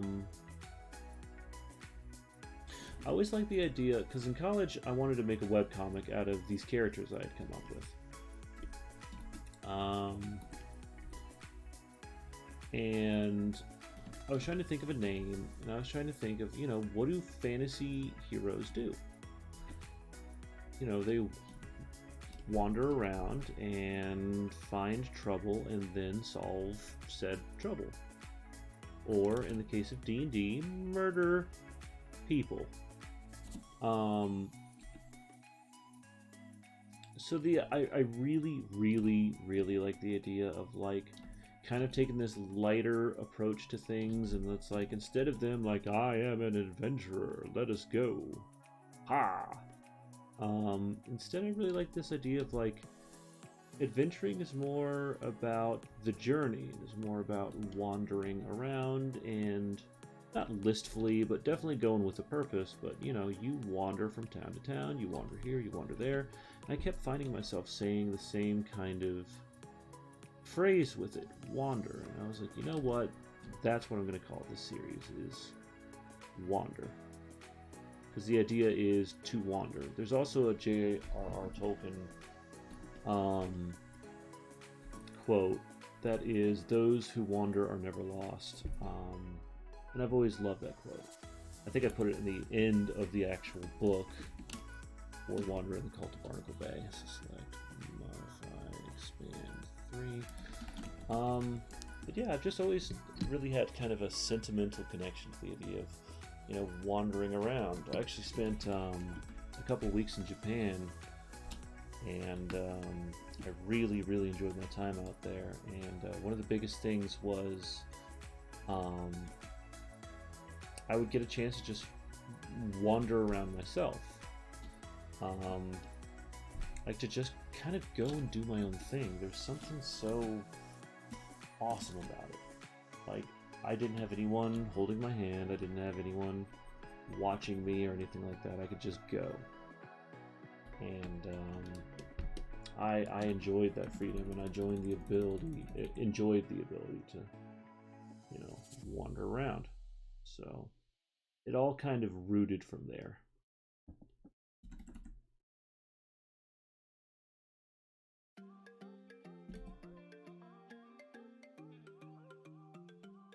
Plus, it sounds like a cool name for a guild too. The Wanderers. Like, they wander around and do stuff. Not like that 1950s Dion song where he's like, I'm the Wanderer. That dude. Great music. Definitely, as a young guy, had a problem with women. I'm just going to go ahead and say that, because dude constantly kept singing songs like Run Around Sue, and I'm like, he has a song about being the wanderer, and he's like going from town to town, and he doesn't have to stay with any one woman at a single time. But then he has a song where he's upset about a woman called Run Around Sue who's doing the same thing, and he's like, how dare she? And it's like, dude, get over yourself. Oh, so I was in downtown Tokyo. So I went to Akihabara. Oh god, I'm trying to remember off the top of my head. We had a chance to go to Kyoto, but I didn't because there was an interesting trip to Disneyland Sea. I should have gone to Kyoto. Disneyland Sea was neat, but it's also freaking Disneyland. We have one of those here. Hold on a second. No, I went to the Meiji Shrine in Akihabara, and we went to the Studio Ghibli Museum, and we went to like the used book. Oh, that's why I'm getting messed up. This guy's talking. Hold on a second. Let me take care of this. But no, mostly the trip was spent in Tokyo. But we got to see the Asakusa Temple and the Asakusa Temple and the Meiji Shrine, and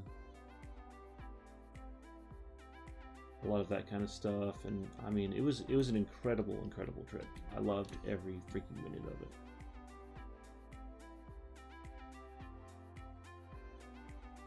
I'd love to go back and eventually revisit Kyoto, or not revisit, visit period Kyoto.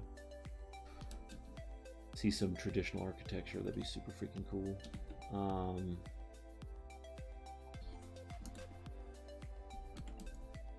Oh, completely messed that up. That's fine. Whoop. There we go. No, man, I love my time there. Akihabara was super cool too, because it was just like nerd central. 3-story arcades, all the like fun things you'd ever want to buy. It's all there. I, being a multi-100-pound, 6-foot-tall behemoth of a man compared to most of the Japanese. Yeah, they did not like me stomping around in their stores. I definitely got... So there's something in Japan where if you're... I think it's if you're a foreigner or a white guy, as was my case, which I was also a foreigner. I think basically if they don't want you in their store, they'll make an X with their arms, kind of like Black Panther. Except they do it as like a unification thing in that movie, whereas in Japan that means you are not allowed in here. And I got called Gaijin a couple of times, which means barbarian, which was fun. Yeah, so it was interesting.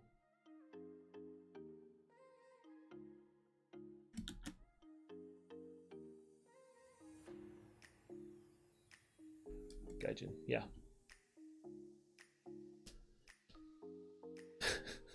Yeah, I'm not gonna lie, man. If you guys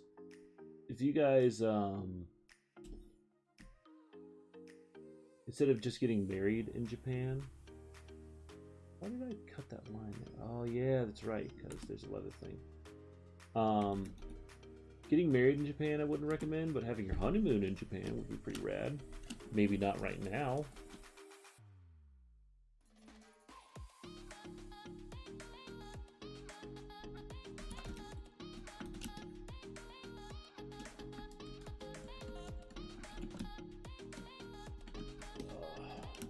We were actually supposed to take our honeymoon to Ireland right about now. And look how that turned out. But, you know, can't complain. We are healthy, we are in love, things are going great, so.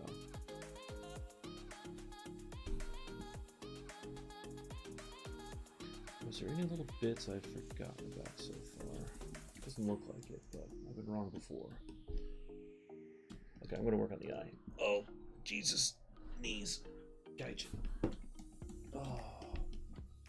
I kind of don't blame them for calling me a Gaijin, though. I mean, I literally came into their place and was just like stomping around and buying things on the wrong floors of the wrong buildings and, you know, generally causing havoc.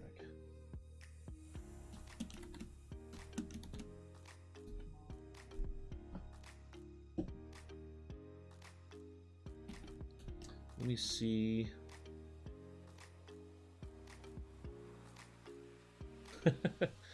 You know, I've heard New Zealand is amazing. Just absolutely beautiful countryside. I'm also a Lord of the Rings nerd, and I know New Zealand isn't just Lord of the Rings. It's also Flight of the Conchords. It's some balance between those two. Just kidding. Just kidding. Don't hate me, Tristan.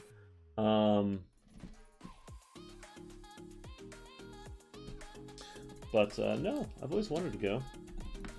It'd be cool. I don't know if my body could handle that plane flight, because that thing's a monster, isn't it?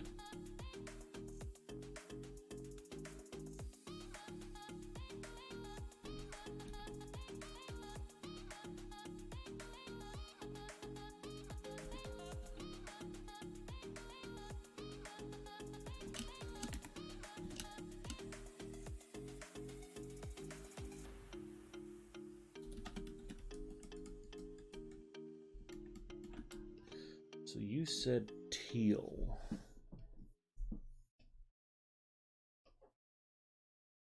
Let's do something like that.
two 12-hour flights to get to the UK? Oh, no. That is brutal, man. Absolutely brutal. Good lord. Okay, well, I think we're closing in. Although I'm not gonna lie, I kind of wanna. Yeah.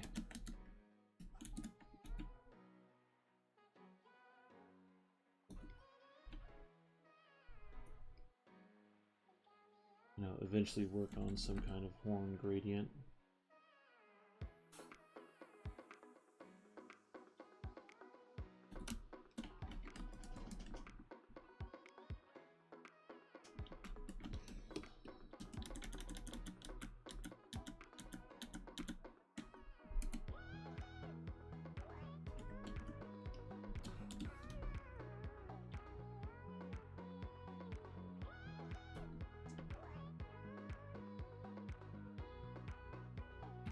Do something real quick here.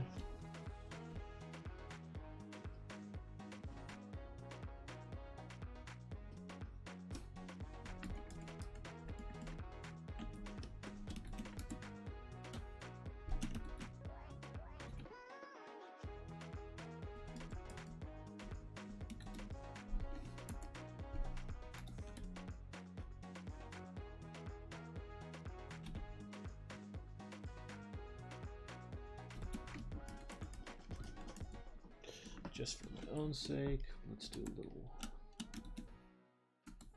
work on all of this stuff.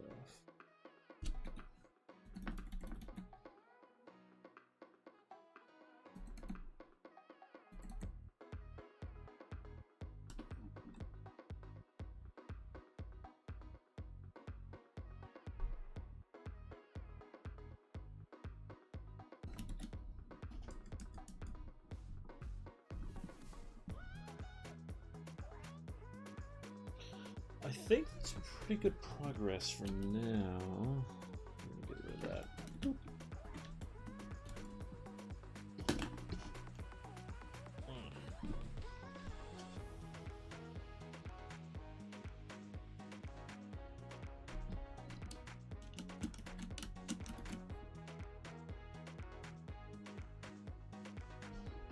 Yeah, it looks pretty good to me for now. I know it looks a little dark. That will be fixed, I promise.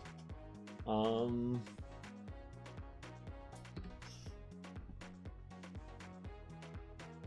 notch this up a little bit. Let's see, 35. All right, Tristan, thoughts?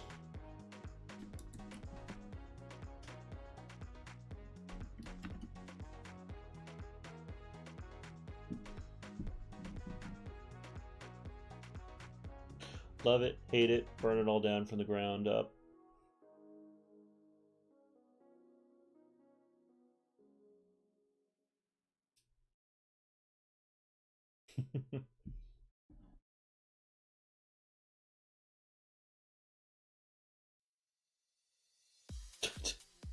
I get it, man.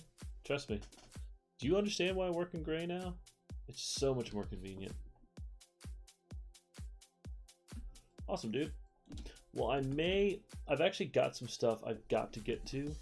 So I may cut the stream a little short today. Just because this is really good progress, and I'm not sure. Because the next stage of this is doing line art, and line art is, unlike with the Roland one I did, line art is going to take a long time. I imagine. I don't know. We'll see. But I've got some things I do have to take care of that are a little important. And hopefully that's all right, Trist. We're making really good progress so far. So I think I'm going to cut short today. Hopefully no one's heartbroken about that. But it's been a good day. We've gotten a lot done. We've produced a lot, which I think is pretty snazzy. I'm going to save this sucker out as flat color. Ooh. Oh wait, did I save it as a... I did save it as a PSD. My bad. Yeah.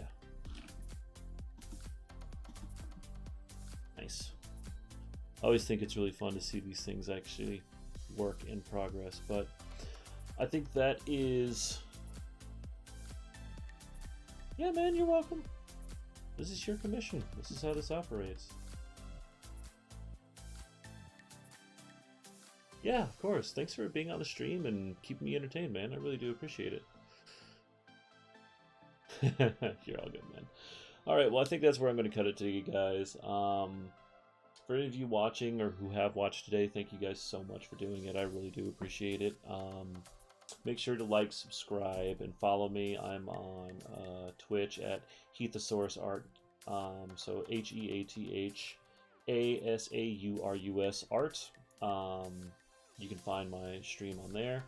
I've also got Facebook as Art of HF, so facebook.com/Art of HF. I have also an Instagram at Art of HF. Yeah, guys, just keep track. I'll make sure to load this up there today, and also I'll be loading up the acrylic paintings I've been doing there on Instagram as well.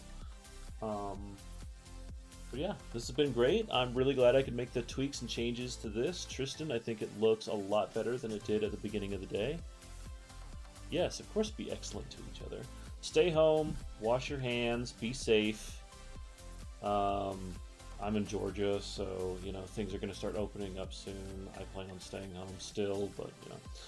Anyways, have a good one out there, guys, and until next time, which is going to be Thursday from 1 to 4 p.m., take